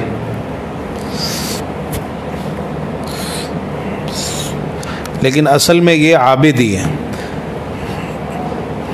بعض علماء نے کہا ہے کہ یہ عائد لکھنا غلطی ہے، اصل یہ عابد ہے، عتیق بن عابد۔ اچھا، یہ پہلے خاوند فوت ہو گئے، تو دوسری شادی سیدہ خدیجہ رضی اللہ عنہ کی ابو حالہ سے ہوئی۔ ابو حالہ بن زرارہ بن نباش السیدی، ابو حالہ بن زرارہ بن نباش، اور پھر یہ بھی فوت ہو گئے، تو تیسرے خاوند سیدہ خدیجہ کے پیارے پیغمبر جناب محمد الرسول اللہ صلی اللہ تعالی علیہ وآلہ وسلم ہوئے۔ سب سے پہلے کس سے شادی ہوئی؟ عتیق بن عابد سے، دوسرے نمبر پر ابو حالہ، تیسرے نمبر پر اللہ کے رسول صلی اللہ علیہ وسلم سے، جس کا تذکرہ ہم ابھی پڑھنے جا رہے ہیں۔ سیدہ خدیجہ کے جو پہلے دونوں خاوند تھے، ان سے جو اولاد ہوئی، ان بچوں کی کل تعداد 5 ہے۔ جو پہلے خاوند تھے عتیق بن عابد، ان سے سیدہ خدیجہ کی ایک بیٹی ہوئی، اس کا نام ہند تھا، اور ہم نے پڑھا کہ اسی ویسے ایک بیٹے کا نام بھی ہند تھا جو دوسرے خاوند سے ہوا، تو سیدہ خدیجہ کی کنیت ام ہند تھی۔ تو ہند جو ہے بیٹی کا نام بھی تھا، یہ بیٹی پہلے خاوند سے ہوئی، اور بیٹے کا نام بھی تھا، اس کا ہم پڑھتے ہیں ابھی، جو دوسرے خاوند سے ہوئے۔ تو یہ ایک بیٹی تھی سیدہ خدیجہ کی، اس کا نام ہند تھا، جو پہلے خاوند سے ہوئی۔ دوسرے خاوند سے ابو حالہ، دوسرے خاوند ابو حالہ، ان سے سیدہ خدیجہ کے 4 بیٹے ہوئے۔ یہ چاروں کے چاروں بیٹے جو تھے، انہوں نے اسلام کا دور پایا، صحابیت کا اعزاز حاصل کیا، اسلام کے لیے بڑی خدمات پیش کی۔ پہلا بیٹا ہے ہند بن ابی حالہ، ہند، پہلے بیٹے کا نام ہے ہند، ہا نون نون، ہا نون دال، ہند، پاکو ہند کہتے ہیں نا، ہند، ہند بن ابی حالہ، یہ شوشے والی ہا ہے، شوشے والی ہا، حالہ۔ یہ جو سیدہ خدیجہ کے بیٹے تھے، انہوں نے بدر کے موقع پر، یہ غزوہ بدر میں شریک ہوئے اور بڑی بہادری کے ساتھ لڑے، احد میں بھی شریک ہوئے۔ 36 ہجری کے اندر واقع جمل میں سیدنا علی رضی اللہ عنہ کی طرف سے لڑتے ہوئے یہ شہید ہوئے۔ 36 ہجری میں شہادت کے مرتبے پر فائز ہوئے۔ ہند انتہائی فصیح و بلیغ تھے، بعض احادیث بھی انہوں نے روایت کی ہیں۔ ہند 36 ہجری میں شہادت کے مرتبے پر فائز ہوئے واقعہ جمل میں، سیدنا علی رضی اللہ عنہ کی طرف سے لڑتے ہوئے شہید ہوئے۔ دوسرے بیٹے کا نام ہے حالہ، حالہ، ہا شوشے والی، حالہ، ابو حالہ ہے نا، تو بیٹے کا نام ہے حالہ۔ اللہ کے رسول صلی اللہ علیہ وسلم ان سے بہت زیادہ محبت فرماتے تھے۔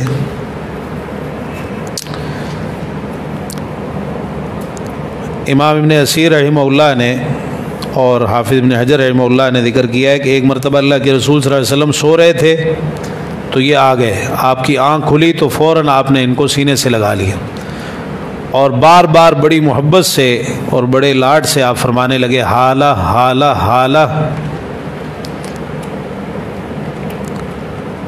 اچھا، یہ ایک حالہ سیدہ خدیجہ رضی اللہ عنہ کے بیٹے کا بھی نام ہے اور سیدہ خدیجہ کی بہن کا بھی نام ہے حالہ، حالہ بنت خویلد، بہن کا نام بھی حالہ ہے۔ یہ وہ نام ہے جو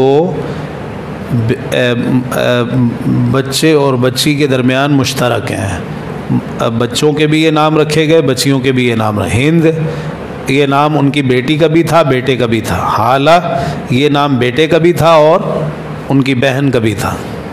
تیسرے بیٹے کا نام ہے حارث، حارث بن ابی حالہ۔ انہوں نے جب اسلام قبول کیا، کھلم کھلا اپنے اسلام کا اظہار کیا، تو قریش نے رکن یمانی کے پاس، جبکہ یہ لوگوں کو، قریش کو اسلام کی دعوت دے رہے تھے، مکی دور کی بات ہے، اس وقت ان پر حملہ کر کے ان کو شہید کر دیا۔ یہ سب سے پہلے وہ عظیم صحابی ہیں جو اللہ کے رسول صلی اللہ علیہ وسلم کا دفاع کرتے ہوئے شہید ہوئے اور اسلام کی خاطر جنہوں نے اپنی جان دی، اپنی جان کا نذرانہ پیش کرنے والے سب سے پہلے سیدنا حارث بن ابی حالہ رضی اللہ عنہ، سیدہ خدیجہ رضی اللہ عنہ کے دوسرے خاوند سے ان کے بیٹے حارث۔ چوتھے بیٹے کا نام ہے طاہر، طاہر بن ابی حالہ۔ یہ بھی صحابی ہیں، رسول اللہ صلی اللہ علیہ وسلم نے ان کو یمن کے بعض علاقوں کی طرف زکوٰۃ وصول کرنے کے لیے عامل بنا کر روانہ فرمایا تھا۔ طاہر صحابی۔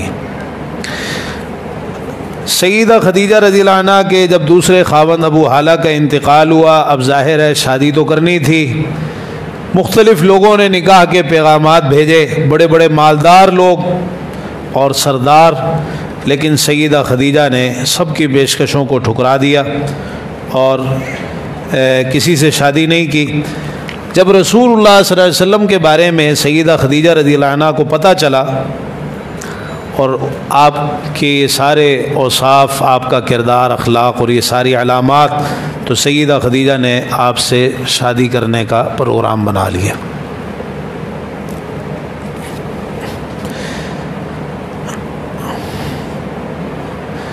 ایک تو یہ باتیں پتہ چلی تھی شام والی، شام کے سفر میں میسرہ نے جو بتایا، یہاں کچھ اور بھی چیزیں بعض روایات میں ذکر ہوئی ہیں۔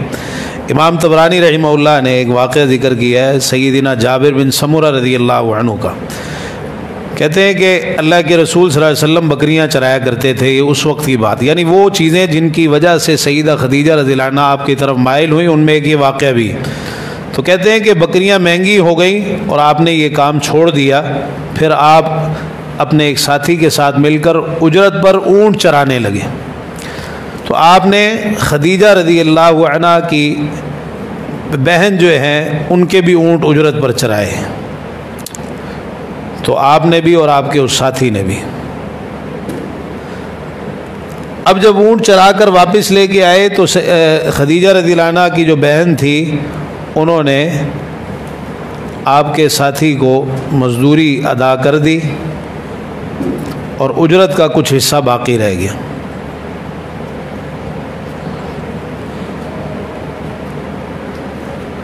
یعنی انہوں نے اجرت ادا کی، کچھ حصہ اجرت کا باقی رہ گیا۔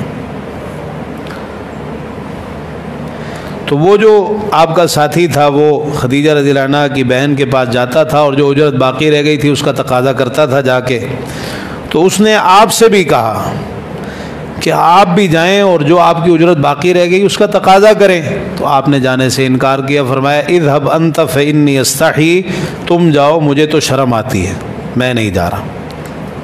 تو ایک مرتبہ یہ آپ کا ساتھی جو ہے یہ کہنے لگا کہ انہوں نے اللہ کے رسول صلی اللہ علیہ وسلم کی طرف خود نکاح کا پیغام بھجوایا۔ یہ پیغام کس طرح بھجوایا، اس کے بارے میں جو روایت ہے، یعلا بن امیہ رضی اللہ تعالی عنہ کی بہن نفیسہ بنت امیہ، یہ سیدہ خدیجہ رضی اللہ عنہ کی سہیلی تھیں، ان کے ذریعے سے بعض روایات میں آیا ہے کہ ان کے ذریعے سے یہ پیغام بھجوایا۔ سیدہ خدیجہ رضی اللہ عنہ نے نکاح کا پیغام دینے کے لیے بڑی خاموشی کے ساتھ مجھے محمد صلی اللہ علیہ وسلم کی طرف بھیجا۔ جب آپ شام کے سفر سے، تجارتی سفر سے واپس آئے تو اس وقت سیدہ خدیجہ نے جب آپ کے بارے میں سنا اور نکاح کا پروگرام بنایا تو خاموشی سے مجھے بھیجا۔ کہتی ہیں میں آئی اور میں نے آ کر محمد صلی اللہ علیہ وسلم سے کہا کہ آپ شادی کیوں نہیں کر لیتے، آپ کو شادی کرنے میں کیا رکاوٹ؟ آپ نے فرمایا کہ میرے پاس کچھ بھی نہیں ہے کہ میں شادی کر لوں، کوئی مال و دولت نہیں ہے میرے پاس کہ میں شادی کر لوں۔ تو کہتی ہیں کہ میں نے کہا اگر آپ کی اس ضرورت کو پورا کر دیا جائے اور ایسا رشتہ آپ کی خدمت میں پیش کیا جائے جو برابری کی بنیاد پر ہو اور مال و منال بھی ہو، خوبصورتی بھی ہو، شرف اور وقار بھی ہو، برابری کے ساتھ ایسا رشتہ آپ کی خدمت میں پیش کیا جائے تو کیا آپ اس رشتے کو قبول کر لیں گے؟ آپ نے فرمایا کہ ہاں میں قبول کر لوں گا۔ آپ نے پوچھا وہ خاتون کون ہے، کون سا رشتہ ہے جس کے بارے میں تم مجھے کہہ رہی ہو؟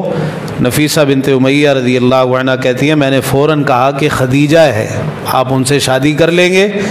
تو آپ نے کہا کہ میرے لیے یہ کیسے ممکن ہے، وہ اتنی مالدار خاتون ہیں اور بڑے بڑے لوگوں نے ان کو نکاح کے پیغام بھیجے، وہ کسی کے ساتھ شادی کے لیے تیار نہیں ہوئی تو مجھ سے کیسے شادی کر لیں گی؟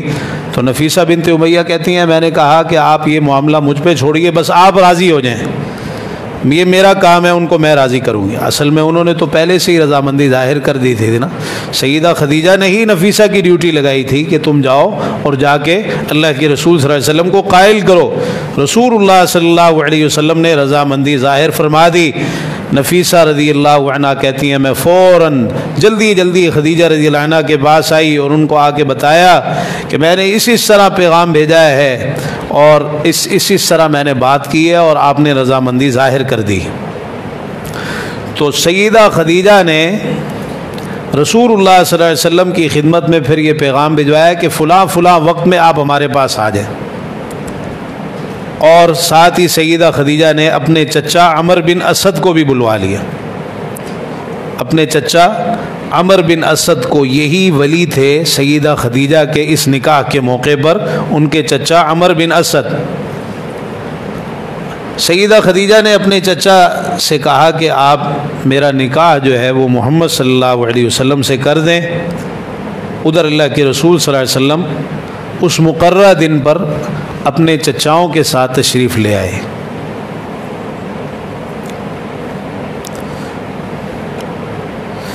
اچھا، بعض روایات میں یہ بھی ذکر ہوا ہے کہ جب سیدہ خدیجہ نے آپ کو نکاح کی پیشکش کی تو آپ نے پھر اپنے چچاؤں کے ساتھ مشورہ کیا، اپنے چچاؤں سے پوچھا کہ مجھے کیا کرنا چاہیے۔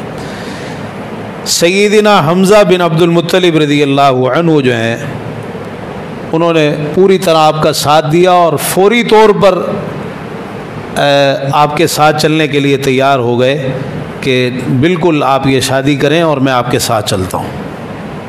آپ کے ساتھ آئے، اس نکاح میں شریک ہوئے، دیگر چچا بھی تھے۔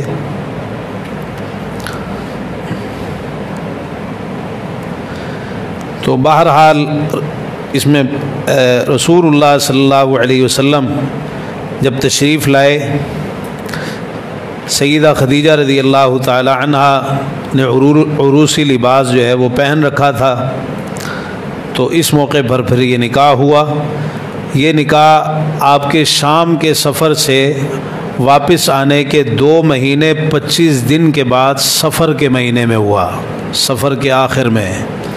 آج کل لوگ ڈرتے ہیں نا سفر میں شادی نہیں کرنی چاہیے، سفر کا مہینہ منحوس ہوتا ہے۔ دیکھیے کہ یہ جو نکاح ہوا اللہ کے رسول صلی اللہ علیہ وسلم کا، یہ سفر کے مہینے کے آخر میں ہوا، شام کے سفر سے واپس آنے کے 2 مہینے 25 دن کے بعد۔ یہ 26 عام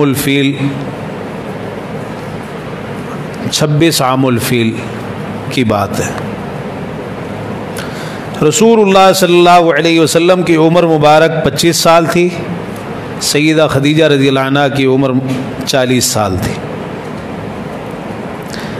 نکاح کی یہ تقریب سیدہ خدیجہ رضی اللہ عنہ کے گھر ہی پر ہوئی۔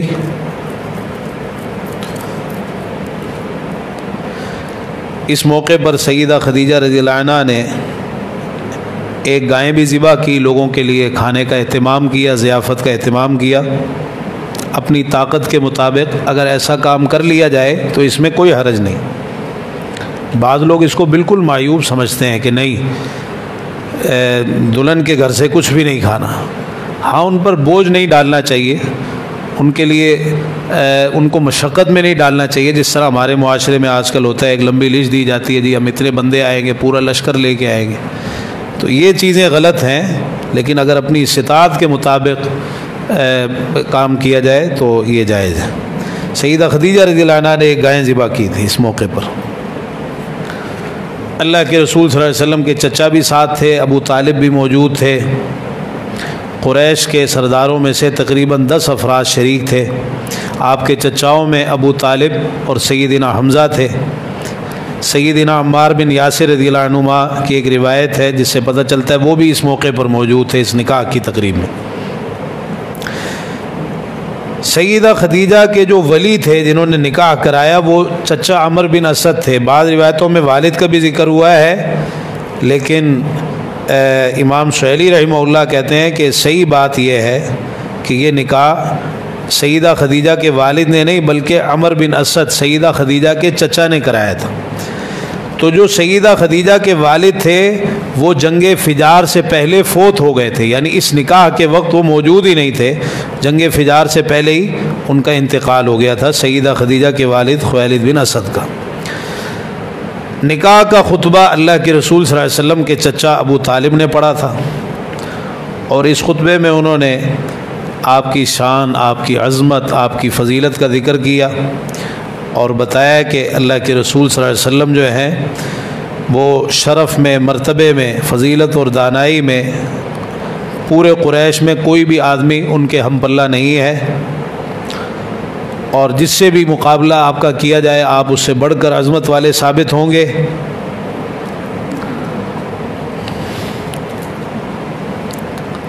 تو یہ نکاح کا خطبہ آپ کے چچا ابو طالب نے پڑھا۔ حق مہر جو ہے 12.5 اوقیہ چاندی، یہ مالی اعتبار سے اس کی جو مالیت بنتی ہے 500 درہم بنتی ہے، 500 درہم یہ حق مہر مقرر ہوا۔ بعض نے 20 اونٹنیوں کا ذکر کیا ہے، تو اس کے درمیان علماء نے یہ تطبیق دی ہے کہ ہو سکتا ہے کہ یہ جو 500 درہم ہے ان کی مالیت 20 اونٹنیوں کے برابر ہو، 20 اونٹنیوں کے برابر ہو۔ تو کچھ نے یعنی 20 اونٹنیاں ہوں جن کی مالیت 500 درہم بنتی ہو، تو کچھ مورخین نے درہموں کی صورت میں حق مہر کو لکھ دیا، اور کچھ نے 20 اونٹنیوں کا سیدھا 20 اونٹنیوں کا ہی ذکر کر دیا۔ تو جب یہ ابو طالب کا خطبہ نکاح ختم ہوا، پھر جواب میں ورقہ بن نوفل نے خطبہ پڑھا، جوابی خطبہ پڑھا، اور ورقہ بن نوفل نے کہا کہ فاشهدوا علی معاشر قریش انی قد زوجت خدیجہ بنت خویلد من محمد ابن عبد اللہ، کہ میں نے، اے قریش کے لوگوں گواہ ہو جاؤ، میں نے خدیجہ بنت خویلد کا نکاح محمد بن عبداللہ سے کر دیا ہے۔ یہ جوابی خطبہ پڑھا ورقہ بن نوفل نے۔ ابو طالب کہنے لگے کہ میری خواہش ہے کہ خدیجہ رضی اللہ عنہ کے چچا عمر بن اسد وہ بھی شریک ہوں، چنانچہ انہوں نے بھی یہی کہا کہ میں نے نکاح کر دیا ہے خدیجہ بنت خویلد کا محمد بن عبداللہ سے صلی اللہ علیہ وسلم، اور ساتھ ہی ایک لفظ کا هو الفحل لا يقضع انفه، اللہ کے رسول صلی اللہ علیہ وسلم کے بارے میں کہ یہ ایسی شخصیت ہیں کہ جن کو کسی بھی صورت میں نظر انداز نہیں کیا جا سکتا۔ نکاح کے بعد ولیمے کا بھی اہتمام کیا گیا، اور اس موقع پر 1 یا 2 اونٹ نحر کیے گئے۔ اللہ کے رسول صلی اللہ علیہ وسلم نے یہ ولیمہ کیا۔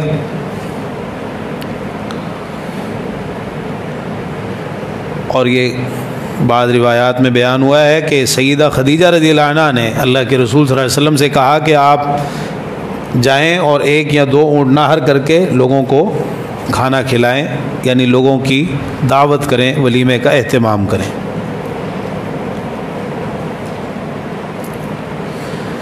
تو اس طرح سیدہ خدیجہ رضی اللہ عنہ کو یہ شرف حاصل ہوا اللہ کے رسول صلی اللہ علیہ وسلم کی پہلی زوجہ بننے کا۔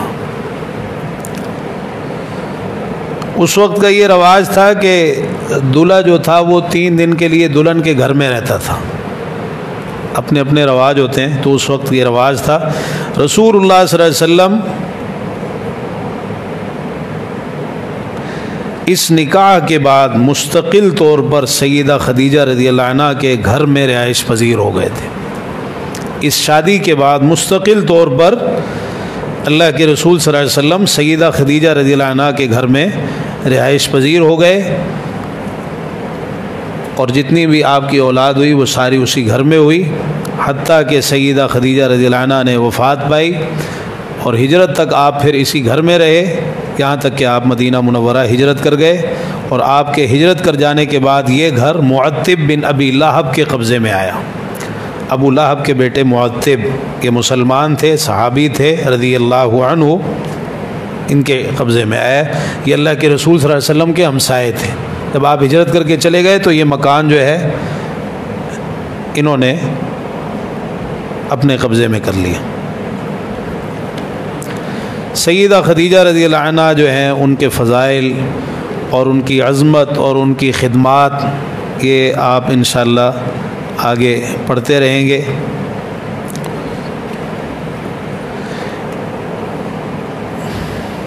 اس شادی کے بعد، اس شادی کے فوراً بعد اللہ کے رسول صلی اللہ علیہ وسلم نے ایک کام اور کیا، اور وہ یہ کہ آپ کے چچا ابو طالب مالی طور پر کمزور تھے،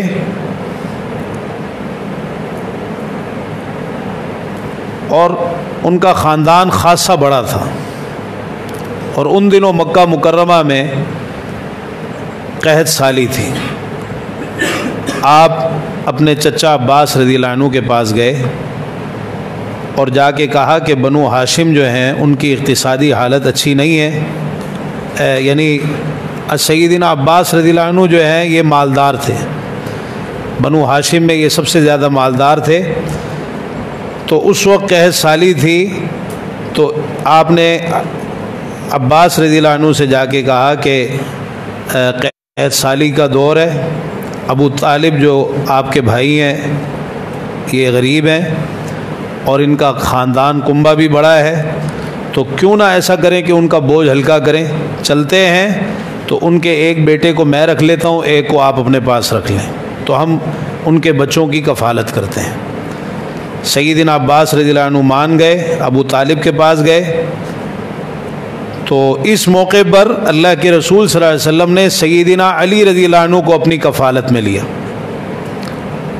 اور سیدنا عباس رضی اللہ عنہ نے جعفر رضی اللہ عنہ کو اپنی کفالت میں لیا، جعفر بن ابی طالب، یہ سیدنا عباس رضی اللہ عنہ کی کفالت میں آئے، اور سیدنا علی رضی اللہ عنہ اللہ کے رسول صلی اللہ علیہ وسلم کی کفالت میں آئے۔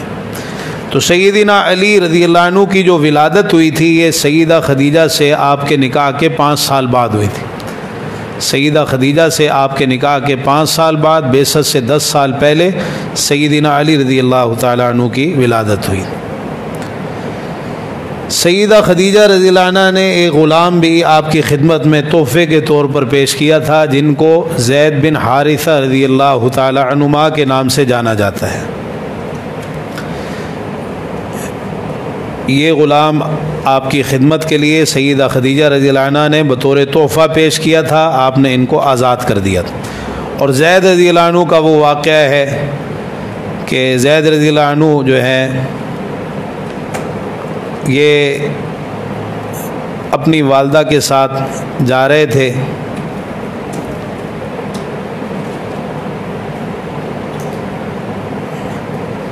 تو بنو قین بن جسر ان کے گھڑ سوار جو تھے، انہوں نے کسی علاقے پر حملہ کرنے جا رہے تھے، تو یہ بنو معن کی بستی سے گزرے، تو انہوں نے زید رضی اللہ عنہ کو اغوا کر لیا۔ زید رضی اللہ عنہ اس وقت جوان تھے، یعنی جوانی کی ابتدا تھی، تو اس کے بعد پھر انہوں نے ان کو مکہ مکرمہ کا جو بازار تھا عکاظ، وہاں لا کے فروخت کر دیا۔ تو سیدہ خدیجہ کے بھتیجے حکیم بن حزام رضی اللہ عنہ نے 400 درہم میں زید بن حارثہ رضی اللہ عنہ کو خریدا اور اپنی پھوپھی سیدہ خدیجہ کو لا کے پیش کر دیا۔ سیدہ خدیجہ نے پھر اللہ کے رسول صلی اللہ علیہ وسلم کی خدمت میں پیش کیا۔ آپ نے بڑی محبت شفقت کے ساتھ زید رضی اللہ عنہ کو پھر اپنے ساتھ رکھا۔ زید رضی اللہ عنہ کے بعد میں والد بھی آئے، چچا بھی آئے ان کو لینے، انہوں نے انکار کر دیا۔ ان کے بھائی جبلہ بن حارثہ رضی اللہ عنہ بھی آئے زید رضی اللہ عنہ کو لینے، ان کے ساتھ جانے سے بھی انکار کر دیا۔ آپ نے ان کو اپنا متبنہ بنا لیا تھا، منہ بولا بیٹا، اور ان کو زید بن محمد کہا جاتا تھا، ٹھیک ہے نا۔ تو بعد میں اللہ تعالیٰ نے یہ آیت مبارکہ نازل فرمائی کہ ادعوہم لآبائہم هو اقسط عند اللہ، کہ جو منہ بولا بیٹا ہوتا ہے، متبنہ ہوتا ہے، انہیں ان کے باپوں کے نام سے پکارو۔ تو پھر ان کو زید بن حارثہ دوبارہ زید بن حارثہ پکارا جانے لگا۔ اب ہم آخر میں تھوڑا سا یہ پڑھ لیتے ہیں کہ سیدہ خدیجہ رضی اللہ عنہ سے اللہ کے رسول صلی اللہ علیہ وسلم کی جو اولاد ہوئی، بعثت سے پہلے آپ کا ایک بیٹا پیدا ہوا سیدہ خدیجہ رضی اللہ عنہ سے، جس کا نام قاسم تھا۔ اسی بیٹے کے نام پر آپ کی کنیت ابو القاسم تھی۔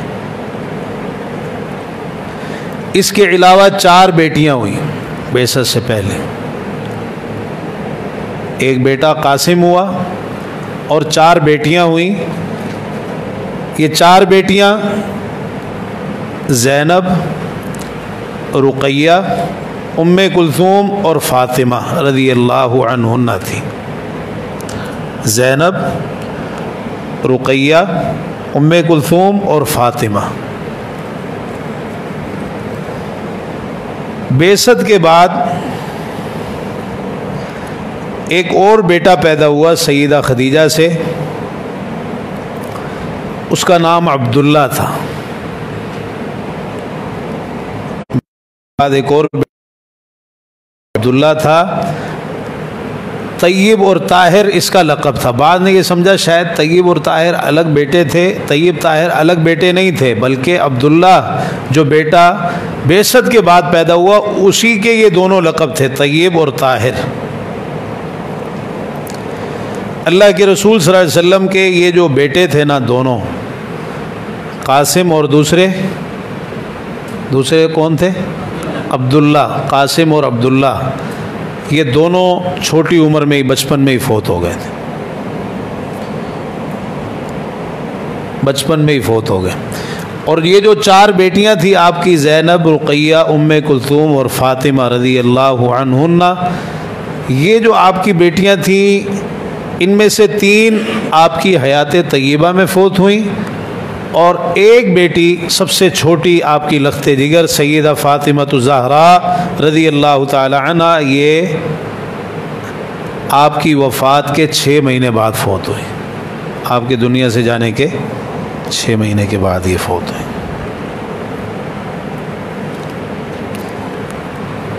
آپ تھک گئے ہیں یا ہم تعمیر کعبہ کا واقعہ پڑھ لیں اختصار کے ساتھ؟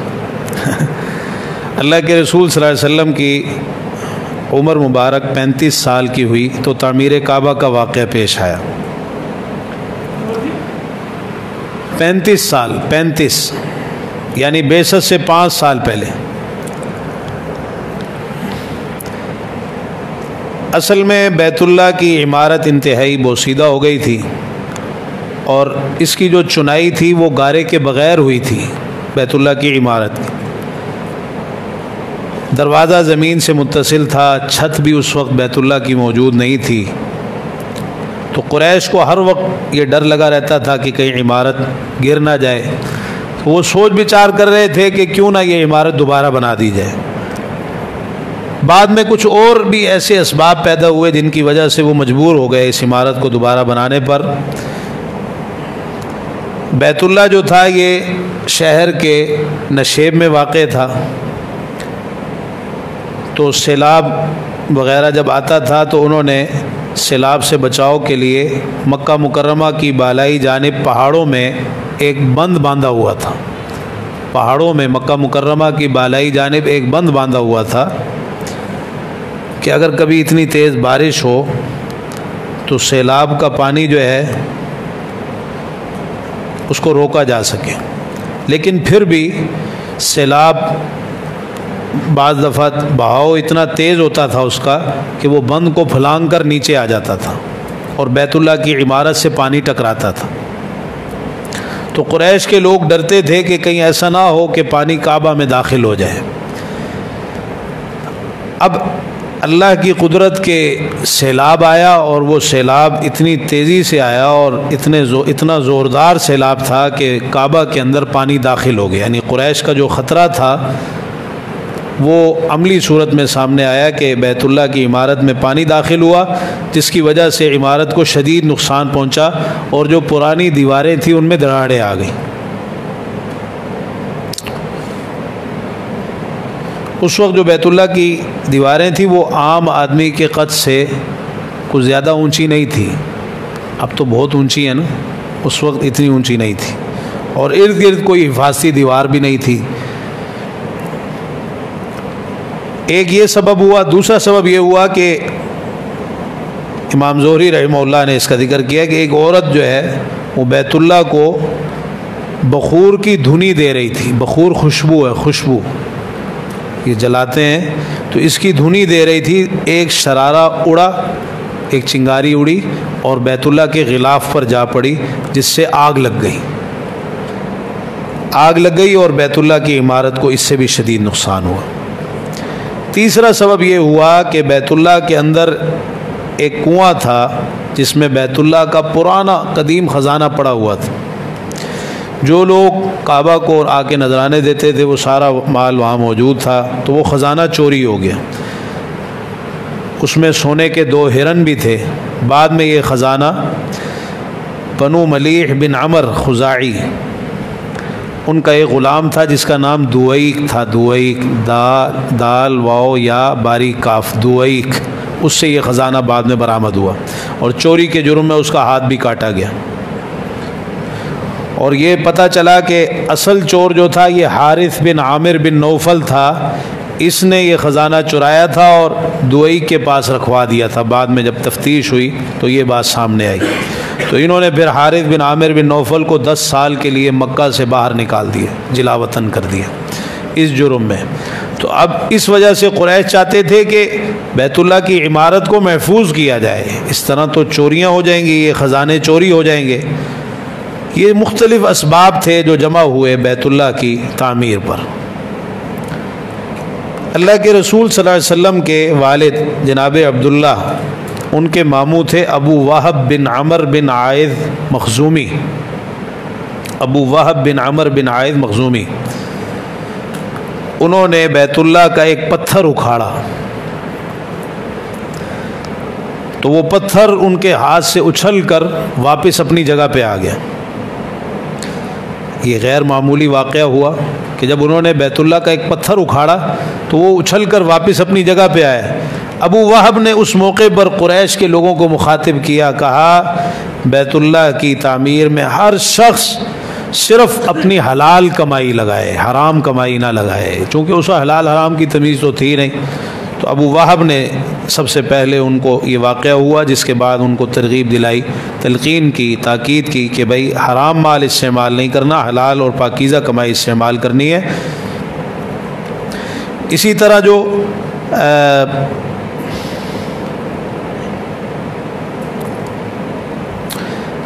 حلال کمائی استعمال کرنے کا مشورہ ایک تو ابو وہب نے دیا تھا جو اللہ کے رسول صلی اللہ علیہ وسلم کے والد عبداللہ کے ماموں، دوسرا ولید بن مغیرہ، اس نے بھی کہا تھا۔ اصل میں ہوا یہ کہ ایک بہت بڑا سانپ تھا اندر کعبہ میں جو بیت اللہ کی حفاظت کر رہا تھا۔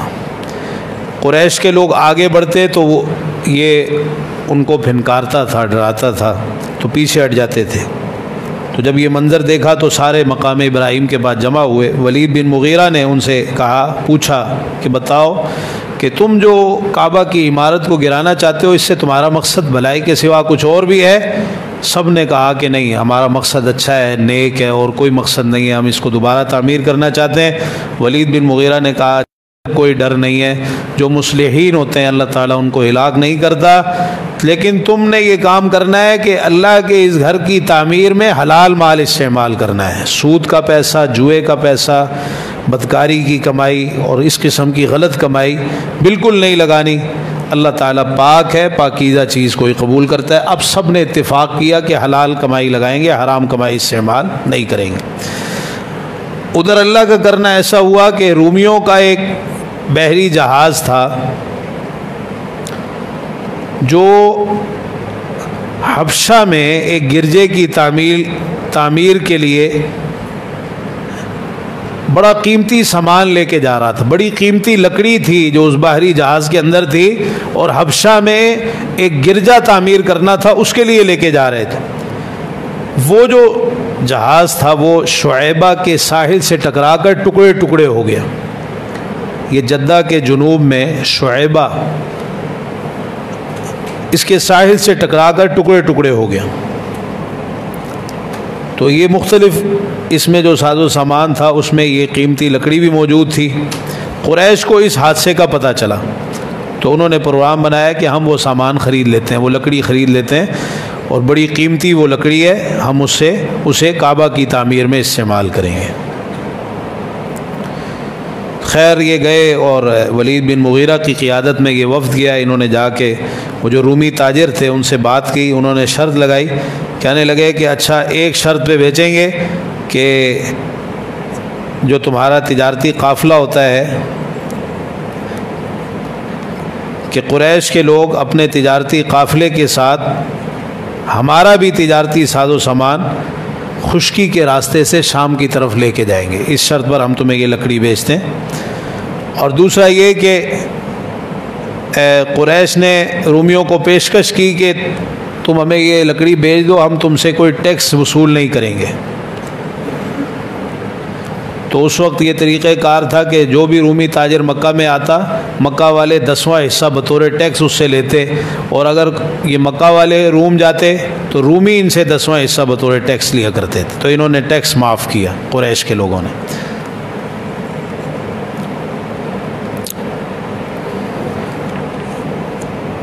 اس طرح اس سامان کا بندوبست ہوا، اور اس کے لیے جن لوگوں کی خدمات لی گئیں اس میں 2 آدمیوں کا نام آتا ہے خانہ کعبہ کی تعمیر میں، جو انجینئر جس کو ہم کہتے ہیں۔ ایک تو مکہ مکرمہ میں قبطی معمار تھا، قبطی معمار، اور دوسرا باقوم رومی تھا۔ یہ باقوم رومی جو تھا یہ ایک غلام تھا، یہ اسی بحری جہاز پر سوار تھا جو تباہ ہوا تھا۔ یہ بڑا ماہر کاریگر تھا، بعد میں اس نے اسلام بھی قبول کیا، بنو امیہ کا غلام رہا، اور اسی کے بارے میں کہا جاتا ہے کہ وہ جو 3 سیڑھیوں والا ممبر تھا نا اللہ کے رسول صلی اللہ علیہ وسلم کا، وہ بھی اسی نے بنا کے دیا تھا۔ لیکن بعد نے کہا کہ نہیں، ہو سکتا ہے کہ یہ باقوم نامی 2 آدمی ہوں، وہ ممبر بنانے والا الگ ہو، یہ الگ ہو۔ بہرحال یہ باقوم رومی تھا، اس کی خدمات لی گئیں۔ تو اس نے پھر آ کے قریش سے پوچھا کہ کس طرح تعمیر کروں، انہوں نے سارا اس کو نقشہ بتایا، تو اس کے مطابق پھر اس نے تعمیر کا کام شروع کیا۔ تعمیر کا کام جب شروع ہوا تو اس میں قریش خود بھی شریک ہوئے اور قرآن اندازی کی انہوں نے اپنے حبل بت کے پاس۔ تو جو دروازے والی مشرقی جانب تھی یہ بنو عبد مناف اور بنو زہرہ کے حصے میں آئی، دروازے والی مشرقی جانب، اور جو حجر اسود اور رکن یمانی والی کا درمیانی حصہ ہے یہ بنو مخزوم، بنو تیم اور ان کے ساتھ شریک کچھ دوسرے قریشی قبائل کے حصے میں آئی۔ جو پشت والی جانب مغربی جانب تھی یہ بنو جمعہ اور بنو سہم کے حصے میں آئی، اور جو شام یا شمال والی جانب حتیم والی جانب تھی یہ بنو عبدالدار، بنو اسد اور بنو عدی کے حصے میں آئی۔ اب جب انہوں نے کعبہ کی عمارت، سب سے پہلے عمارت گرانی تھی، عمارت گرانے کے لیے آگے بڑھے تو وہی سانپ آیا آگے۔ اب یہ اژدہا تھا ایک بڑا، یہ بڑے پریشان ہوئے۔ پھر ان لوگوں نے مقام ابراہیم کے پاس مل کر، ایک تو ولید بن مغیرہ نے ان کو حلال مال کی تلقین کی، دوسرا انہوں نے اس موقع پر اللہ سے دعا کی کہ یا اللہ اگر تو ہمارے اس کام سے راضی ہے تو اس اژدہے سے ہماری جان چھڑا دے۔ اللہ کی طرف سے ایسا ہوا کہ وہ اژدہا جب دھوپ سیکنے کے لیے باہر نکلا تو ایک بہت بڑا پرندہ آیا اور اس کو اچک کر لے گیا۔ اب ولید بن مغیرہ آگے بڑھا عمارت گرانے، کسی کو ہمت نہیں پڑ رہی تھی، بیت اللہ کی ہیبت اتنی تھی، عمارت گرانے کی ہمت، ڈر رہے تھے ایسا نہ ہو عمارت گرائیں ہم پر عذاب آ جائے۔ ولید بن مغیرہ آگے بڑھا اور اس نے کہا اللہم لم ترع اللہم لا نرید الا الخیر، یا اللہ ہم جو یہ کعبہ کی عمارت گرا رہے ہیں دہشت نہیں پھیلانا چاہتے، بلکہ ہم تو اس کو نئے سرے سے تعمیر کرنا چاہتے ہیں، ہمارا ارادہ خیر اور بھلائی کے سوا اور کچھ بھی نہیں۔ اب جب اس نے حجر اسود اور رکن یمانی کی طرف سے کعبہ کی دیوار گرانی شروع کی، لوگوں نے یہ منظر دیکھا تو کہنے لگے بھائی آج کی رات ہم انتظار کریں گے، اگر ولید بن مغیرہ پر کوئی عذاب نہ آیا تو پھر اگلے دن ہم ان کے ساتھ شریک ہو کے عمارت گرائیں گے، اور اگر کوئی عذاب آ گیا تو پھر ہم یہ کام نہیں کریں گے۔ تو پھر کوئی عذاب نہیں آیا، اگلا دن ہوا تو وہ بھی ولید بن مغیرہ کے ساتھ شریک ہوئے، پھر سب نے مل کر عمارت گرائی اور تعمیر کا کام شروع ہوا۔ پھر حجر اسود رکھنے کی جب باری آئی تو قریش کے درمیان جھگڑا ہو گیا، چونکہ وہ اس پتھر کی عظمت اور فضیلت کو جانتے تھے، ہر قبیلہ یہ چاہتا تھا کہ یہ فضیلت ہمارے حصے میں آئے، ہر قبیلہ اس فضیلت کو اپنے حصے میں لینا چاہتا تھا۔ صورتحال انتہائی کشیدہ ہو گئی، خطرہ تھا کہ بڑی لڑائی نہ ہو جائے۔ بس اس واقعے پر بات کو ختم کرتے ہیں۔ ابو امیہ بن مغیرہ یہ ام المومنین ام سلمہ رضی اللہ عنہ کے والد تھے، ابو امیہ بن مغیرہ۔ انہوں نے ایک مشورہ دیا، کہنے لگے قریش کے لوگوں جس معاملے میں تمہارے درمیان اختلاف ہوا ہے اس کو اپنا حکم بناؤ، جو مسجد حرام کا جو دروازہ تھا باب بنی شیبہ، اس دروازے سے جو سب سے پہلے آئے گا اس سے فیصلہ کروا لو، وہ فیصلہ کرے گا، جو فیصلہ کرے گا اس کو قبول کر لینا۔ سب کو یہ رائے پسند آئی۔ اللہ کا کرنا ایسا ہوا کہ اس دروازے سے سب سے پہلے اللہ کے رسول صلی اللہ علیہ وسلم تشریف لائے۔ قریش کے لوگوں نے آپ کو دیکھا، کہا ھذا الامین قد رضینا بما قضى بیننا، یہ امین ہمارے درمیان جو فیصلہ کریں گے ہمیں قبول ہے۔ چنانچہ آپ نے یہ طریقہ اختیار کیا کہ ایک چادر منگوائی، اس کو بچھایا، اپنے دست مبارک سے حجر اسود کو اٹھا کے اس چادر میں رکھا، اور سب قبیلے والوں سے کہا کہ ایک ایک کونا پکڑ لو۔ سب نے وہ کونا پکڑا، آپ اس پتھر کو حجر اسود کو اس کے مقام تک لے کے گئے، اور آخر میں اپنے دست مبارک سے اٹھا کر آپ نے حجر اسود کو اس کی جگہ پر نصب کر دیا۔ اس طرح یہ اختلاف ختم ہو گیا۔ یہ فیصلہ اللہ تعالیٰ کی طرف سے آپ کے ذریعے کروایا گیا۔ تو قریش کے لوگوں کے ہاں آپ کی اتنی عظمت تھی، فضیلت تھی، کسی نے آپ کے فیصلے میں اختلاف نہیں کیا اور سارے راضی ہو گئے۔ قریش کے لوگوں نے عمارت، جو کعبہ کی جو عمارت بنائی، اب ان کے پاس کچھ حلال مال کم پڑ گیا، حلال مال کم پڑ گیا، جس کی وجہ سے انہوں نے وہ حصہ چھوڑ دیا جس کو حجر اور حتیم کے نام سے جانا جاتا ہے، وہاں گول دیوار بنا دی اور اس حصے کو رہنے دی۔ یہ جو عمارت انہوں نے بنائی تھی ابراہیمی بنیادوں پر بنائی تھی، ابراہیم علیہ السلام کی جو بنیادیں تھیں ان پر یہ عمارت انہوں نے بنائی تھی۔ اب یہ عمارت تو اگرچہ بن گئی تھی، اللہ کے رسول صلی اللہ علیہ وسلم نے بعد میں اس کو بدلنا بھی چاہا، لیکن نہیں بدلا کہ لوگ نئے نئے مسلمان ہوئے، ایسا نہ ہو کہ ان کے دل اس کو قبول نہ کریں۔ تو آپ نے اس وجہ سے ایک تو انہوں نے وہ حصہ چھوڑ دیا تھا باہر، دوسرا اس وجہ سے کہ قریش کے لوگوں نے کعبہ کا ایک دروازہ رکھا تھا، آپ چاہتے تھے کعبہ کے 2 دروازے ہونے چاہیے۔